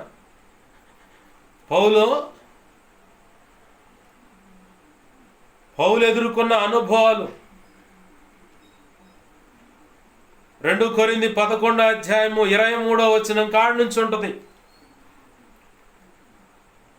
27 దాకా తాను ఎదుర్కొన్న అనుభవాలు, అంటే చివరి వచనం దాకా ఆ అధ్యాయం మొత్తంలో 23 కాడ నుంచి ఆ చివరి వచనాల వరకు చూడాలి. మరి అంత గొప్ప భక్తుడికే ఆ పరిస్థితులు తప్పకపోతే నీకు తప్పుతాయా? ఖచ్చితంగా వస్తాయి. అయితే వాటన్నిటిలో నుంచి కూడా ప్రభు యొక్క కృప తోడై ఉండి విచిత్రమైనటువంటి అనుభవాలు నీకు నేర్పుతా, దానికి తగ్గట్టు కూడా నిన్ను ట్యూన్ చేసుకుంటా, ప్రభు అనుకున్నటువంటి ఉన్నతమైన సేవ చేయిస్తాడు. ప్రభు అనుకున్న ఉన్నతమైన బహుమతినిచ్చి నిత్యత్వంలో చేర్చుకోవటమే కాదు, వధువులో కూడా ఉన్నత స్థానాన్ని నీకు ఇస్తాడు. సొలొమోను చూడండి, యుద్ధాలు లేకపోవటం, ఒక వ్యక్తి అవమానపరచటం, నిందించటం, లేదంటే కన్నవాళ్లే శత్రువులుగా మరి చరవటం అనే సెక్షన్ లేకపోవటాన్ని బట్టి చివరి దశలో దైవ చిత్తానికి వ్యతిరేకంగా మళ్ళాడు.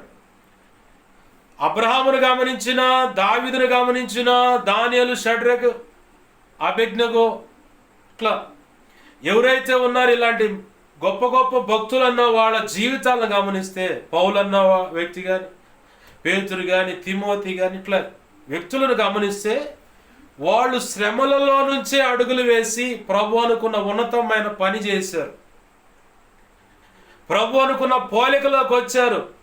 శ్రమ నీకు మంచిదే, ఎందుకంటే నిన్ను నువ్వు అతిశయించి గర్వించిన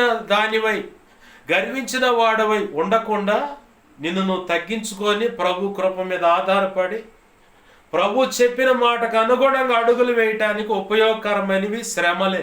నిందలు, అవమానాలు, వేదన, ఇరుకు, ఇబ్బంది, ఆర్థిక సమస్య, అనారోగ్య సమస్య, ఈ సమస్యలు వచ్చినప్పుడు యేసు ప్రభు వారితో నడుస్తున్నప్పుడు వేరొక దిశగా నువ్వు అడుగులు వేయలేవు. నిన్న గురువారము ఇదే మాట దేవుడు చెప్తా వస్తా ఉన్నాడు. ఒక దేవుడు ఫైనల్గా నరకం అని చెప్పాడు. చెప్పిన తర్వాత ఇంక నువ్వు ఆడికి పోవచ్చావు, ఆత్మహత్య చేసుకున్నా డైరెక్ట్గా నరకానికి పోవచ్చావు. అయితే అప్పుడు దేవుడు మాట్లాడుతున్న విషయం గురువారం వాక్యంలో చెప్పబడి ఉంది. అది అవకాశం ఉంటే వినండి. ఇప్పుడు కొత్త విషయం చెప్తా ఉన్నాడు.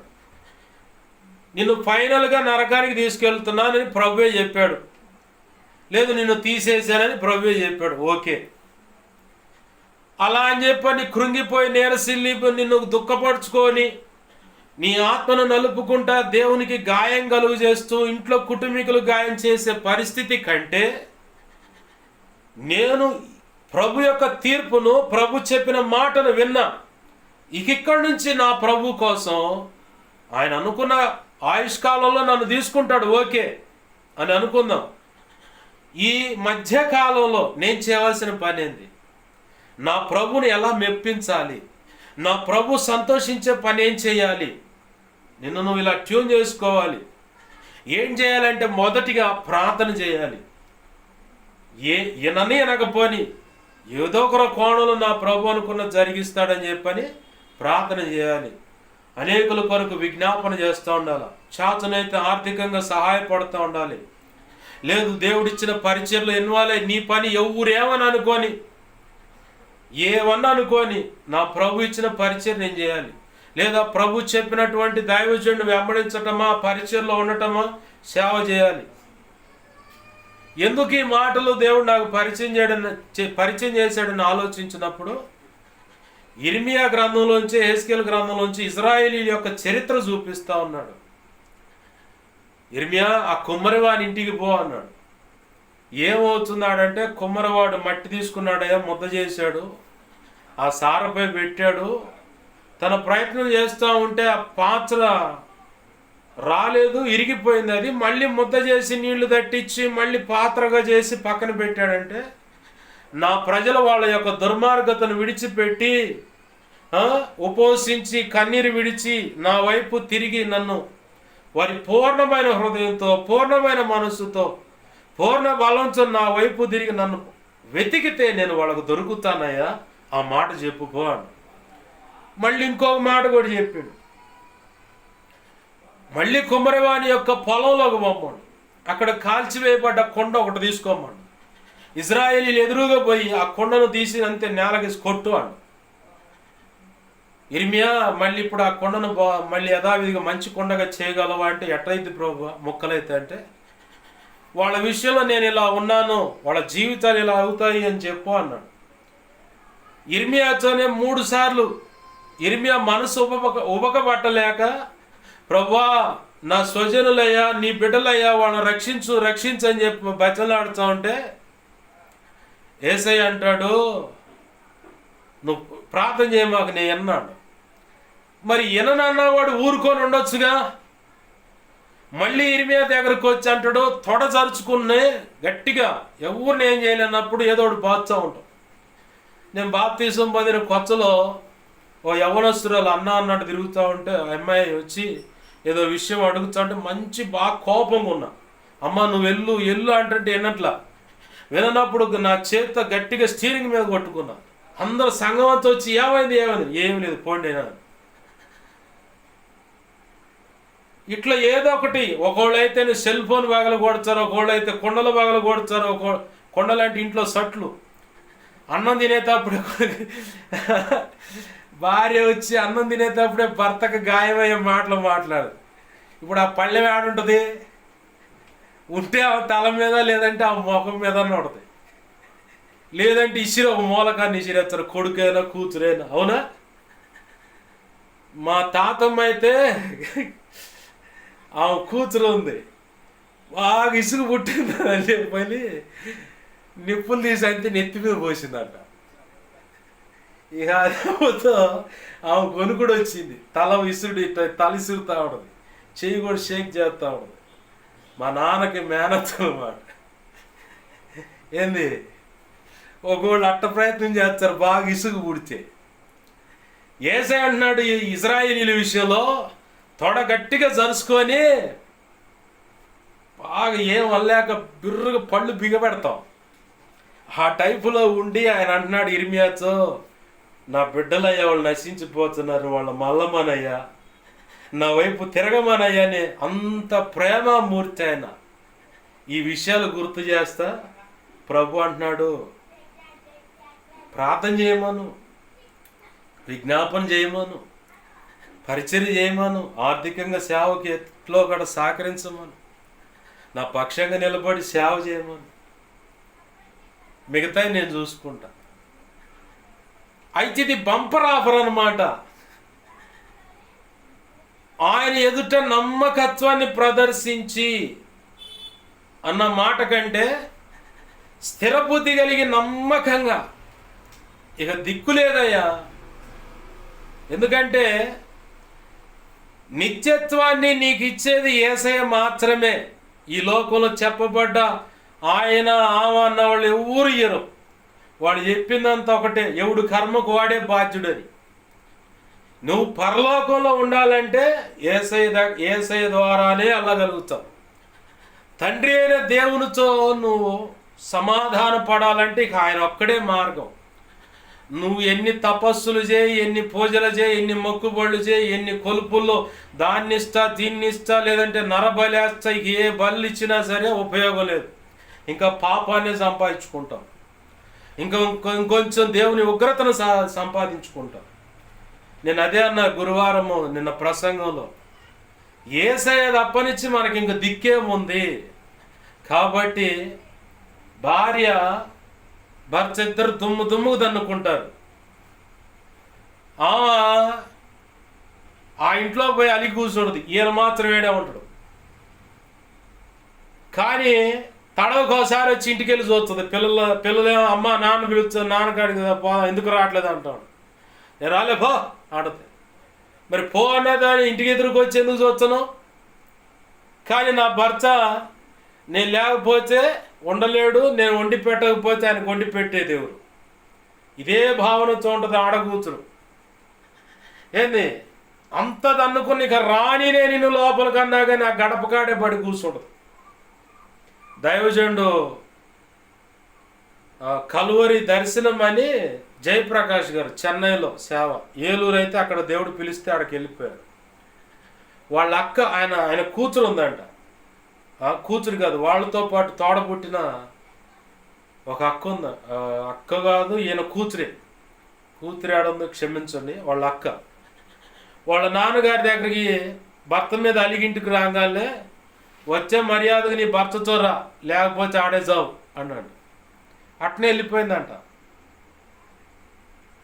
ఏం మాట్లాడవు నువ్వు, ఒక్కదాని వచ్చే పద్ధతిగా ఉండదు. వచ్చే ఇద్దరు రండి, లేదా వాడు సంపుతాడా సస్తే ఆడేసావు, సంతోషంగా మట్టి చేస్తాం. కానీ భర్త లేకుండా భర్త మీద గొడవ పడి ఇంటికి వస్తే మాత్రం పద్ధతి కాదని చెప్పి పంపించారు.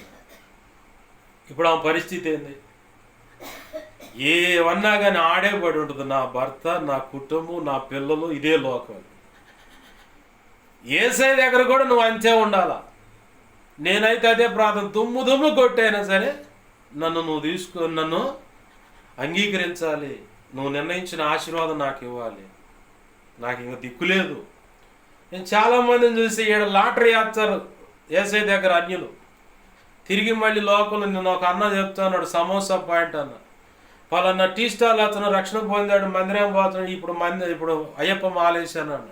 వేస్తారయ్యా వాళ్ళు, లాటరీ టికెట్లు తీసేవాళ్ళు వేస్తారు. అయ్యప్ప మాలేంది ఇంకేమైనా వ్యవహారం, పులేశం కూడా వేస్తారు. వాళ్ళు అంతే లాటరీ టికెట్ తీశారు, తగిలితే 1 కోటి, లేదంటే 100 రూపాయలతో అయిపోద్దని. ఆ బ్యాచ్ ఉన్నారులే అని చెప్పి. ప్రభునందు ప్రియమైన దేవుని బిడ్డలారా గమనించండి. ఎందుకు ఈ విషయాలు చెప్తున్నా అంటే, ఇలాంటి స్థిరమైన నిశ్చయితలో కూడా నిన్ను నడిపిస్తాడు. ఇవన్నీ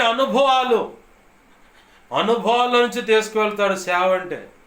అయితే ఫైనల్గా దేవుడు నీతో మాట్లాడాలని ఉద్దేశించిన సంగతి ఏంటంటే, ఆయన నిన్ను ప్రత్యేకంగా కోరుకున్నాడు కాబట్టి నీ నోట ప్రత్యేకమైన మాట ఉంది. ఆ మాట వల్ల ఆయన చేయాలనుకున్న పనులేంటో చెప్తాను, ఒక్కసారి గమనించండి. పెళ్ళగించుటకు ఏమంటున్నాడు? పెళ్ళగించుటంటే కలుపు మొక్కలు ఉంటాయిగా, పొలంలో పోయి పీగుతారు అవన్నీ, దాన్నే బైబిల్ అంటుంది పెళ్ళగించుటకు. ఏమి తీసేయాలా? దైవ చిత్తానికి వ్యతిరేకమైనటువంటివి ఏమైతే క్రైస్తవ లోకంలో ఉన్నాయో, సంఘాల్లో ఉన్నాయో, ఒక వ్యక్తిలో ఉన్నాయో, నేను రక్షణ పొందానని చెప్తున్నటువంటి వ్యక్తిలో ఉన్నాయో, వాటిని వాక్యపోను ఖడ్గాన్ని ఉపయోగపెట్టి వాక్యం ద్వారా వాటిని పెళ్ళగించాల.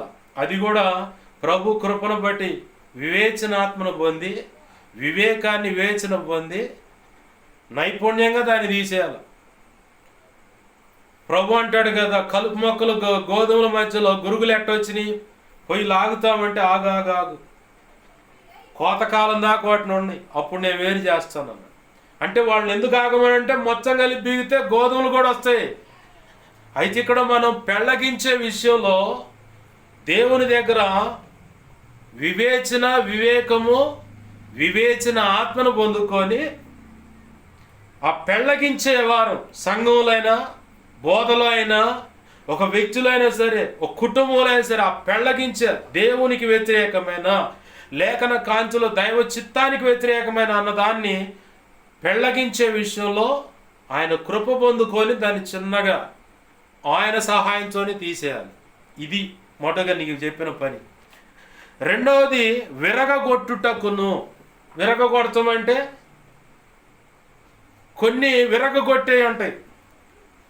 కొంతమంది తల్లిదండ్రులు పిల్లల్ని ఎరగొడతారు, భర్త భార్యని దుమ్ము కొడతారు. ఈ మధ్యకాలంలో కోడళ్ళని అత్తలు మామూలు కలిసి కొడుతున్నారు. అల్లుండి కూడా అత్త మామూలు, లేదంటే బావమరుచులో ఇంట్లో ఉన్న భార్య కూడా కలగలిపి మొత్తం కలిసి అంటున్నారు. అది అంతే, అది వాళ్ళ ఇష్టం, అది మనకెందుకులే. కానీ విరగొట్టేది ఏంటి? దైవ చిత్తానికి వ్యతిరేకంగా కొన్ని ప్రాకారాల అపవాదిగాడు కడతాడు. వాటిని తృణప్రాయంగా విరగొట్టాలంటే 2 కొరింథీ పత్రిక 10వ అధ్యాయము 4, 5, 6 వచనాలు అక్కడ కనపడుతుంది.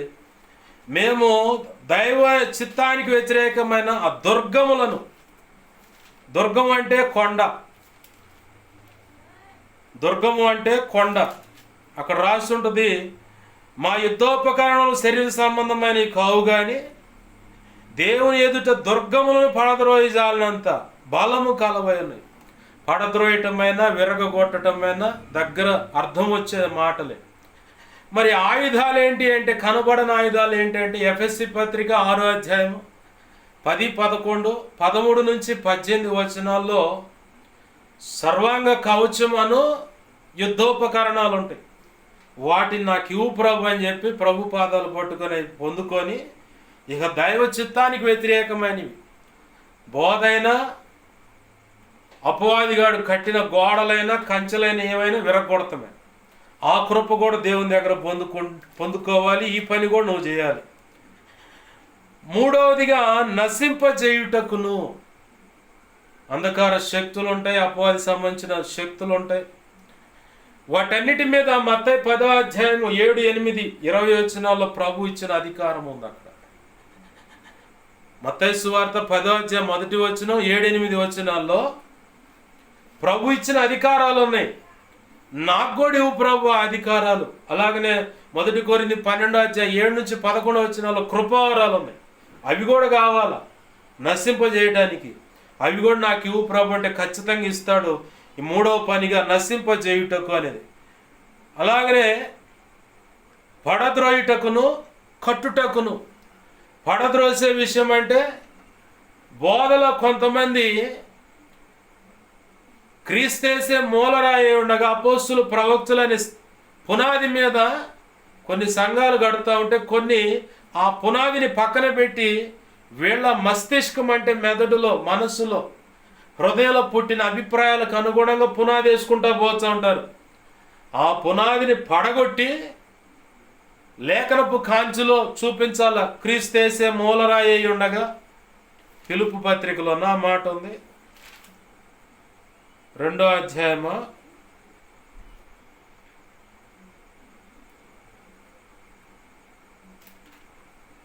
'ఫిలిప్పీలకు రాసిన పత్రిక 2వ అధ్యాయం 3వ అధ్యాయము రాసి ఉంటుంది. ఆ మాట ఏంటంటే, క్రీస్తేసే మూలరాయి ఉండగా అపోస్తులను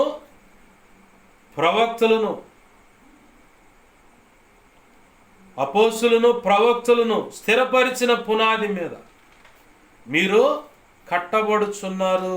ఆమేన్, హల్లెలూయా. ఏంది? ఆ పునాదిని చూపించాల. ఆ పునాది కూడా, ఆ పునాదిలో కొన్ని సిద్ధాంతాలు కనపడతాయి. సప్త సిద్ధాంతాలు అంటే మనకు తెలిసిందే. ఎఫెసీ పత్రిక 2వ అధ్యాయము 20వ వచనంలో క్రీస్తేసే ముఖ్యమైన మూలరాయి ఉండగా అన్న మాట ఉంటుంది. హెబ్రీ పత్రిక 6వ అధ్యాయంలో 1, 2, 3 వచనాల్లో ఈ పునాది, మూలరాయి అయిన పునాది, అపోస్తులు ప్రవక్తలేసిన ఆ సిద్ధాంతాలు ఏమైతున్నాయి హెబ్రీ 6వ అధ్యాయం 1, 2, 3 వచనాల్లో కనపడతాయి. ఇవి చూపించాలి. అది కరెక్ట్ కాదని దాన్ని ప్రేమతోనే సత్యాన్ని చెబుతూ ఆ పునాదిని కూలదోసి క్రీస్తేసే మూలరాయి అయిన అపోస్తులు ప్రవక్తలు స్థిరపరిచిన ఆ పునాది మీద తేవాలి.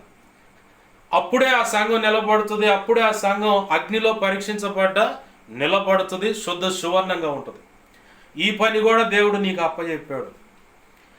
దానికి ఇప్పుడు చూపించిన లేఖనాల ప్రకారం ప్రభువా నీవు ఆ కృప నాకు ఇవ్వని చెప్పని అడగాలి. చివరిగా నాలుగు విషయాలు చెప్తున్నా. చివరిగా కట్టుటకును నాటుటకును. కొన్ని కూలిపోయిన జీవితాలు ఉంటాయి. పాడైపోయిన బోధల చేత సంఘాలు పతనవ స్థితిలో ఉంటాయి. వాటి విషయంలో కూడా ప్రభు కృప పొందుకొని నెహెమ్యాలాగా, ఎజ్రాలాగా నడుం బిగించి ముందుకడుగులేసి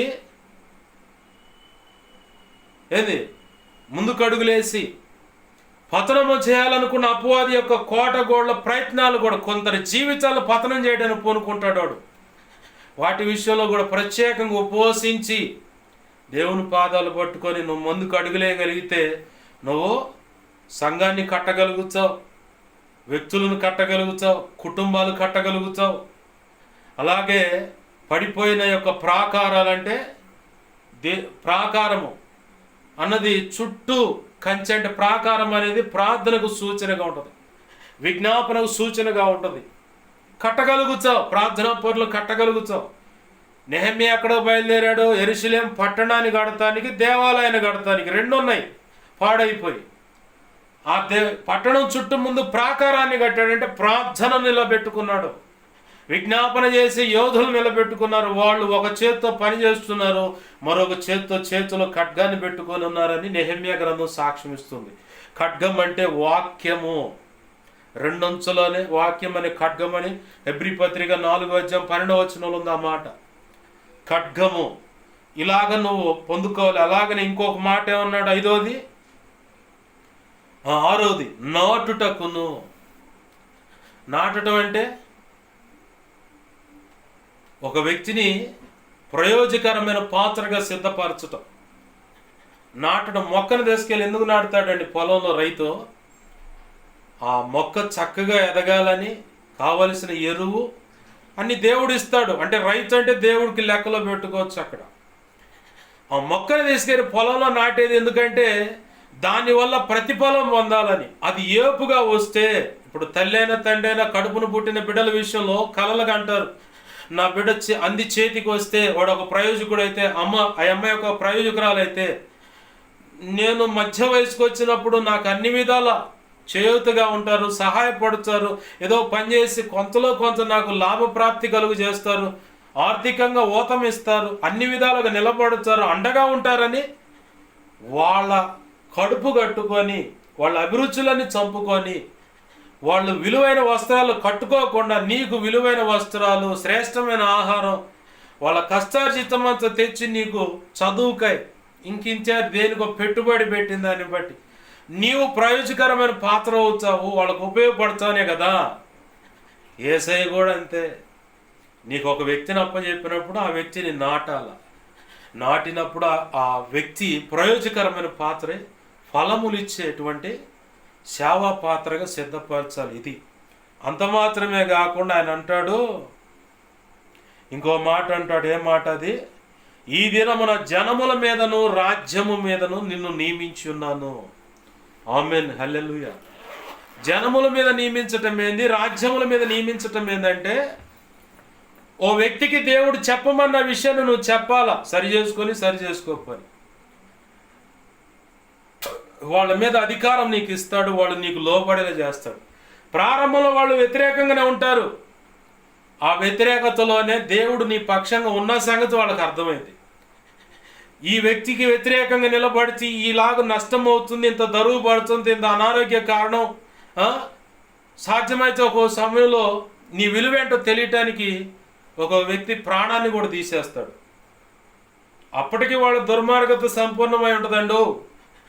అకాలంగా ఏ కారణం లేకుండా అన్యాయంగా దేవుడు ఏ వ్యక్తిని కూడా మరణానికి అప్పచెప్పడు. నా జీవితంలో నేను చూశాను. నాకు వ్యతిరేకంగా నిలబడి విగ్రహం సంబంధించిన పూజ చేస్తే ఒకడు ఎగిరిపోయాడు. అట్లా గతంలో కూడా ఒకళ్ళు పోయారు. నాకు అప్పటి నుంచి బాగా తెలుసు. వ్యతిరేకంగా నిలబడితే నా ఎదుట అబద్ధం ఆడినా, సాధ్యమైతే పేతురు ఎదుట అబద్ధం ఆడితే టక్మని అప్పుడే చేస్తారు. ఆ కృప కూడా ఉంది. దేవుడు ఆ కృప కూడా ఇచ్చిండు, ఆయనకే మహిమ కలుగును గాక. నేను అందుకే నా వాళ్ళని ఎవరైనా అబద్ధం ఆడొద్దు, నష్టపోతారని చెబుతా. నేను కోప్పడితే వాళ్ళకి ఎంత నష్టం వస్తుందో కూడా నాకు తెలుసు. రోగమా, నష్టం, ఆర్థికంగా ఏదో ఒకటి లేకుండా కూర్చుంటారు మచ్చటగా. నా మీద నేను ఒక వ్యక్తి మీద కోప్పడితే ఆ కోపం యొక్క విలువేంటో నాకు తెలుసు కాబట్టి నేను తొందరగా ఎవరి మీద కోప్పను, సైలెంట్గా చూస్తూ ఉంటాను. కోప్పడు కానీ పాపం చేయమాకండి అన్నాడు కదా. పాపం చేయని పరిశుద్ధమైన కోపంతో నేను వ్యక్తులతో ఉంటాను. ఆ కోపం కూడా వాళ్ళకి నష్టం అని చెప్పని సైలెంట్గా సాధ్యమైనంత వరకు ప్రభు కృపను బట్టి సైలెంట్గా చూస్తూనే ఉంటాను. ఈ వ్యక్తులకు దగ్గరకు నువ్వు వెళ్ళినప్పుడు ఆ వ్యతిరేకతలలో నుంచి నీ యొక్క విలువేంటో వాళ్ళకి తెలుస్తుంది. నీ తల్లికైనా, తండ్రికైనా, తోడబుట్టిన వారికైనా, నీ బంధువులకైనా, చుట్టూ ఉన్న జనానికైనా, సంఘంలో అయినా సరే నువ్వు దేవుని కోసం ప్రత్యేకంగా ఏర్పరచబడ్డావని, దేవుని కొరకు నీతిగా నిలబడ్డావని, భక్తి సాధన చేస్తున్నావని, వాక్యానికి అనుగుణంగా నువ్వు బ్రతుకుతున్నావన్న సంగతి దేవుడికి బాగా తెలిసి, దీని విషయంలో వ్యతిరేకతగా ఉన్న వాళ్ళకు జరు వేయటానికైనా సరే, నీకు ట్యూన్ చేయడానికి, నీ వెనకాల ఊరు అహరోన్ల వాళ్ళు ఎత్తిపట్టి ప్రార్థన చేయడానికి వాళ్ళని కొంత ఉంటుంది. మరి చిన్నులపాయి, అల్లం, కొబ్బరి మొత్తం వేసి దంచి మసాలా చేసినట్టు వేస్తాడు వాళ్ళకి మొత్తానికి. ఇలాగ నీ విలువేంటో తెలిసేలాగా చేస్తాడు. ఆ పరంపరలోనే నువ్వు దేవుని పక్షంగా కదులుతున్నావు అన్న సంగతి కూడా కొన్ని విషయాలు అవతల వ్యక్తులకు చెప్పి ఆ సంగతి తెలుసుకునేలా చేస్తాడు. నా జీవితంలో నేను ఎదుర్కొన్న ఈ అనుభవాలు ప్రారంభంలో చెప్పినప్పుడు ఎవరు నమ్మలా, ఇప్పుడు నమ్ముతున్నారని తొందరపడి తృణీకరించి అతని మాటలు పక్కన పెట్టాం. దేవుడి మాట అతని నోట ఉంది, దేవుడు నోరుగా ఉన్నాడు, దేవుడు అతను చెప్పినట్టుగా ప్రవక్తగానే ఉన్నాడు అని చెప్పని ఇప్పుడు అర్థమవుతుంది. రాజ్యముల మీద కూడా నిన్ను నియమించాను అన్నాడు. రాజ్యముల మీద అంటే ప్రభుత్వాలు కూడా నువ్వు చేయగలుగుతావు. నువ్వు శాసిస్తే ఒక వ్యక్తి ఉంటాడు, నువ్వు కాదంటే ఇక ఆ వ్యక్తి దిగిపోతాడు. ఇక అంతే. నా జీవితంలో ఒక ఎమ్మెల్యే విషయంలో కూడా అంతే జరిగింది. రెండింటికి మాట్లాడాలని చెప్పని అంటానే ఉన్నాడు. స్థలాల కాడ పోయాము, మమ్మల్ని ఆడ కూర్చోబెట్టి ఆయన ఇంకొకళ్ళతో మాట్లాడుతాడు. వీళ్ళు వెయిటింగ్లో ఉన్నారు సేవకులు. నేట్నే అన్నా, వీళ్ళకి అర్థం కావట్లేదు, ఒక్కసారి పక్కన పెడితేనే సేవకుడి యొక్క విలువేంటో తెలుసుద్ది అనుకున్నా. అట్నే పోయా, పక్కన పెట్టిండు దేవుడు. దానికంటే ముందు ఇంకొక కారణం ఉంది. సేవకుల్ని గౌరవిస్తున్నాం, ఆతిథ్యం ఇస్తున్నాం, బట్టలు పెడుతున్నాం అని చెప్పని పిలిచి అవమానపరిచిన సందర్భం చూశాను. ప్రభా, వీళ్ళకి ఎవడుకో ఖచ్చితంగా అసలు దైవజనుడు అంటేనే భయం లేదు. ఆ భయం రావాలి ప్రభా, నువ్వు ఏదో ఒకటి చేయని చెప్పి ప్రార్థన చేశాను. మన దగ్గర వ్యవహారం ఏం రాజీ పడేదే ఉండదు. దైవజనుడు అంటే నీకు భయం పుట్టాలా. అలా భయం పుట్టే దైవజనుడు ఈరోజు భూమి మీద లేడు. అందుకే రంకలేయగలుగుతావు, అందుకే వ్యతిరేకంగా నిలబడగలుగుతావు, అందుకే రహస్యంగా మంత్ర ప్రయోగాలు, దానికి సంబంధించి బళ్ళ మీద షీటు మీద బుయ్యటానికి రకరకాల పిల్లలు కూడా ఉపయోగపెడుతున్నారు ఈ మధ్య. ఏమైనా చేయగలుగుతున్నావు, ఎందుకంటే భయం లేదు. ఆత్మీయత అంటే ఒకటే ప్రార్థన చేశాడు గతంలో. పేతురు ఎదుట అబద్ధం ఆడితే కుప్పకూలి తెచ్చినట్టుగా అంత గొప్ప అభిషేకం ఉన్న దైవజనులు ఈ కాలంలో కూడా నువ్వు లేవనెత్తు ప్రభువా. ఏలియా వాళ్ళే లోకం మొత్తానికి ఎదురు తిరిగి, ఆనాడు ఇజ్రాయిలీలే లోకం, ఇలా మొత్తానికి ఎదురు తిరిగి ఏలియా నిలబడ్డట్టు ఈరోజు కూడా ప్రపంచం మొత్తానికి అడ్డంగా తిరిగి నిలబడి రోషంగా నీ నామ ఘనతను ప్రదర్శించే భక్తులను లేవనెత్తు ప్రభు అని ప్రార్థన చేసి, నేను కూడా అదే ప్రార్థన చేశా వదిలిపెట్టకుండా. అలాంటి దైవజనులు లేరు కాబట్టి కప్పగంతులేత్తను నువ్వు. అలాంటి దైవజనులు నీకు తగలేదు కాబట్టి వాడు అంటాడు కదా సినిమాలో, సరైనోడు తగలేదు లేదా ప్యాంటు తెరిచిపోద్దని. అలాంటి వాడు తగలేదు కాబట్టి నీ పిచ్చి గంచులు, కుప్పగంచులు, పిచ్చి పిచ్చి మాటలన్నీ వ్యవహారాలు. దేవుడు తన బిడ్డల మీదకి, తన దాసుల మీదకి ఎప్పుడు కూడా పలానోడు ప్రార్థన చేసి వీడు చచ్చాడనే మాట తేడు. వాడి దుర్మార్గకు తగ్గట్టుగా కాలాన్ని నడిపించే ఒక టైం వస్తుంది. ఎప్పుడు పోతాడో తెలీదు, సడన్గా పోతాడు అనమాట. స్ట్రోక్ వచ్చో ఎట్నో ఒక దెబ్బతో ఎగిరిపోతాడు. దైవజనుడి మీద తెచ్చుకోడు ఆయన. ఉపద్రవమైనా కీడైనా ఏదైనా సరే ఆల్రెడీ వాళ్ళకి అవకాశం ఇచ్చి ఉంటాడు. మార్పు చెందు అని విననప్పుడే ఇక ఆయన ఫైనల్గా వచ్చేది. విననప్పుడే తన దాసుల ద్వారా ప్రార్థన పూర్వకంగానో వాక్యోపదేశం ద్వారానో హెచ్చరికలు ఇస్తాడు. అబ్రాహాముతో ఏమన్నాడు? అమోరీల యొక్క అక్రమం ఇంకా సంపూర్ణం కాల, 4 తరాలు పట్టదంటే 400 సంవత్సరాలు. అంత ఓపిక పట్టాడు ఆయన ఒక వ్యక్తిని శిక్షించటానికి, ఒక తెగ మొత్తాన్ని శిక్షించడానికి అంత ఓపిక పట్టాడు. సరి చేసుకుంటారనే ఆ 400 సంవత్సరాల ఆయుష్కాలం ఇచ్చింది. నా ఈ మాటలు వింటున్న వాళ్ళు ఎవరైనా సరే దైవ చిత్తానికి వ్యతిరేకంగా, దైవజనుడికి వ్యతిరేకంగా ఏదైనా కీడు మూట కట్టుకొని ఉంటే మార్పు చెందండి, లేకపోతే ఎట్టపోతారో ఎవడికి తెలియదు. ఇది కన్ఫర్మ్. మెట్టుకు. ప్రభు చెప్తున్న మాటలు ఆలకించండి.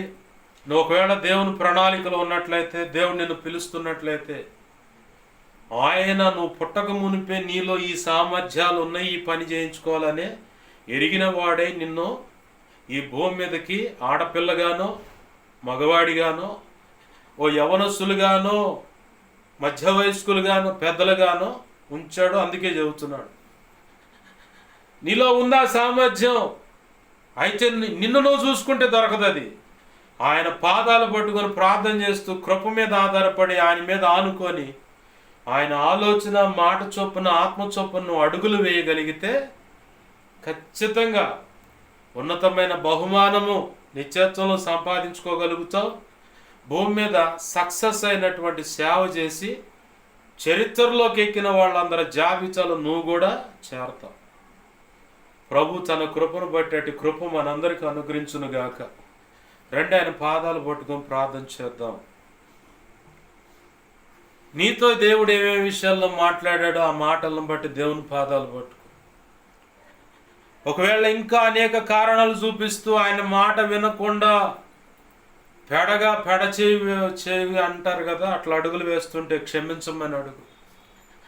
ఆయన చెప్పిన దాంట్లో దేవుడు చెప్పాడు, ఓవర్ బ్లీడ్ ఎందుకు వస్తుందంటే ఆయన పిలిచిన విననప్పుడు, ఆయనకు వ్యతిరేకంగా వెళుతున్నప్పుడు. రెండోది, మందిరంలో ఉండి వాట్సాప్ చాటింగ్లు, ఫోన్లో మాట్లాడతారు, రహస్య వ్యవహారాలు, ఇట్లా చెప్పిన మాటలు ఏ విషయంలో ఒకవేళ దైవ చిత్తానికి వ్యతిరేకం బ్రతుకుతున్నావో ఆయన ఉగ్రతను కూడా ప్రకటించాడు. ఎలా ఉంటుందో జాగరూకులై అంటే జాగ్రత్త పడి. జాగరూకులై అనే మాటకు అర్థం జాగ్రత్త కలిగి. ఆయన పాదాలు పట్టుకో, క్షమించమని అడుగు, దిద్దుకో. నీకు ఇంకా నీ కుటుంబంలో ప్రాణహాని కలగకుండా, ఏ నష్టం జరగకుండా కొద్ది నష్టాలు చూపిస్తూ నిన్నెందుకు దేవుడు ఇంకా ఆయన మాటలు అందిస్తా నీ వైపు చూస్తున్నాడు చాచిన చేతులతో. అంటే నీ కుటుంబాన్ని, నీ వంశాన్ని ప్రతి తరంలో ఆశీర్వదించాలనే, ఆయన పక్షంగా నిలబెట్టుకొని ఆయన సేవ చేయించుకోవాలనే ఆతృత కలిగే నీకు అవకాశం ఇస్తున్నాడు. లేకపోతే ఈ పాటికల్లో నీకున్న సంతానం మొత్తం తుడిచివేయబడేది, నీ ఇళ్ళు పెంట కుప్పగా మారేయి, నీకు వంశాంకురమైనది. సర్వసాధారణంగా ఆడవాళ్ళు పిల్లలు కావాలని మగ పిల్లగాడు కావాలంటారు. మగ పిల్లగాడి ద్వారానే వంశం అనేది నిలబడితే అలా వంశాంకురమే లేకుండా ఎప్పుడో దుడిచేసేవాడు దేవుడు. ఇంకా అవకాశం ఎందుకు ఇస్తున్నాడంటే మార్చుకుంటావు నీ పద్ధతులని, సరి చేసుకొని ఆయనకు లోబడతావని నీకు అవకాశం ఇస్తూ ఉంది. ఆయుష్ను పొడిగిస్తుంది, అందుకే ఆయన ఓర్చుకుంటుంది. అందుకే ఈ మాటలని ఇంకా దుర్మార్గంగా నీ హృదయాన్ని కఠినపరుచుకుంటే నేను కన్ఫామ్గా ప్రభు చిత్తాన్ని బట్టి యేసు నామములో చెబుతున్నాను, నువ్వు ఖచ్చితంగా చస్తావని గ్యారంటీ. ఆయనే నీ దుర్మార్గతను పరిపక్వతలోకి వచ్చేదాకా ఓపిక పట్టే చంపేస్తాడు. అది మాత్రం కన్ఫామ్. ఎలా అంటే ఫరోలో సైన్యం మొత్తం అందరిని చంపటానికి ఫరో హృదయాన్ని కఠినపరిచాడు. దేవుడు ఎంత చెబుతున్నా వినకుండా వారి ఫరో హృదయాన్ని నేనే కఠినపరుస్తున్నాను అన్నాడు మోషేతో.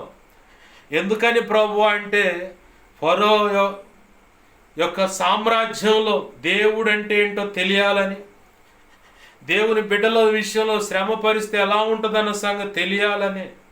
నువ్వు అడుగుతావు కానీ అతను పోనీయుడు. అలాగ పోనీయకుండా నేనే అతని హృదయాన్ని కఠినపరుస్తున్నాను అన్నాడు. కారణం ఏంటంటే ఆ అమోరీలు అనేవాళ్ళు ఎవరూ లేకుండా మొత్తాన్ని తుడిచివేసి చంపేయాలనే దేవుడు ఆనాడు సంకల్పించాడు.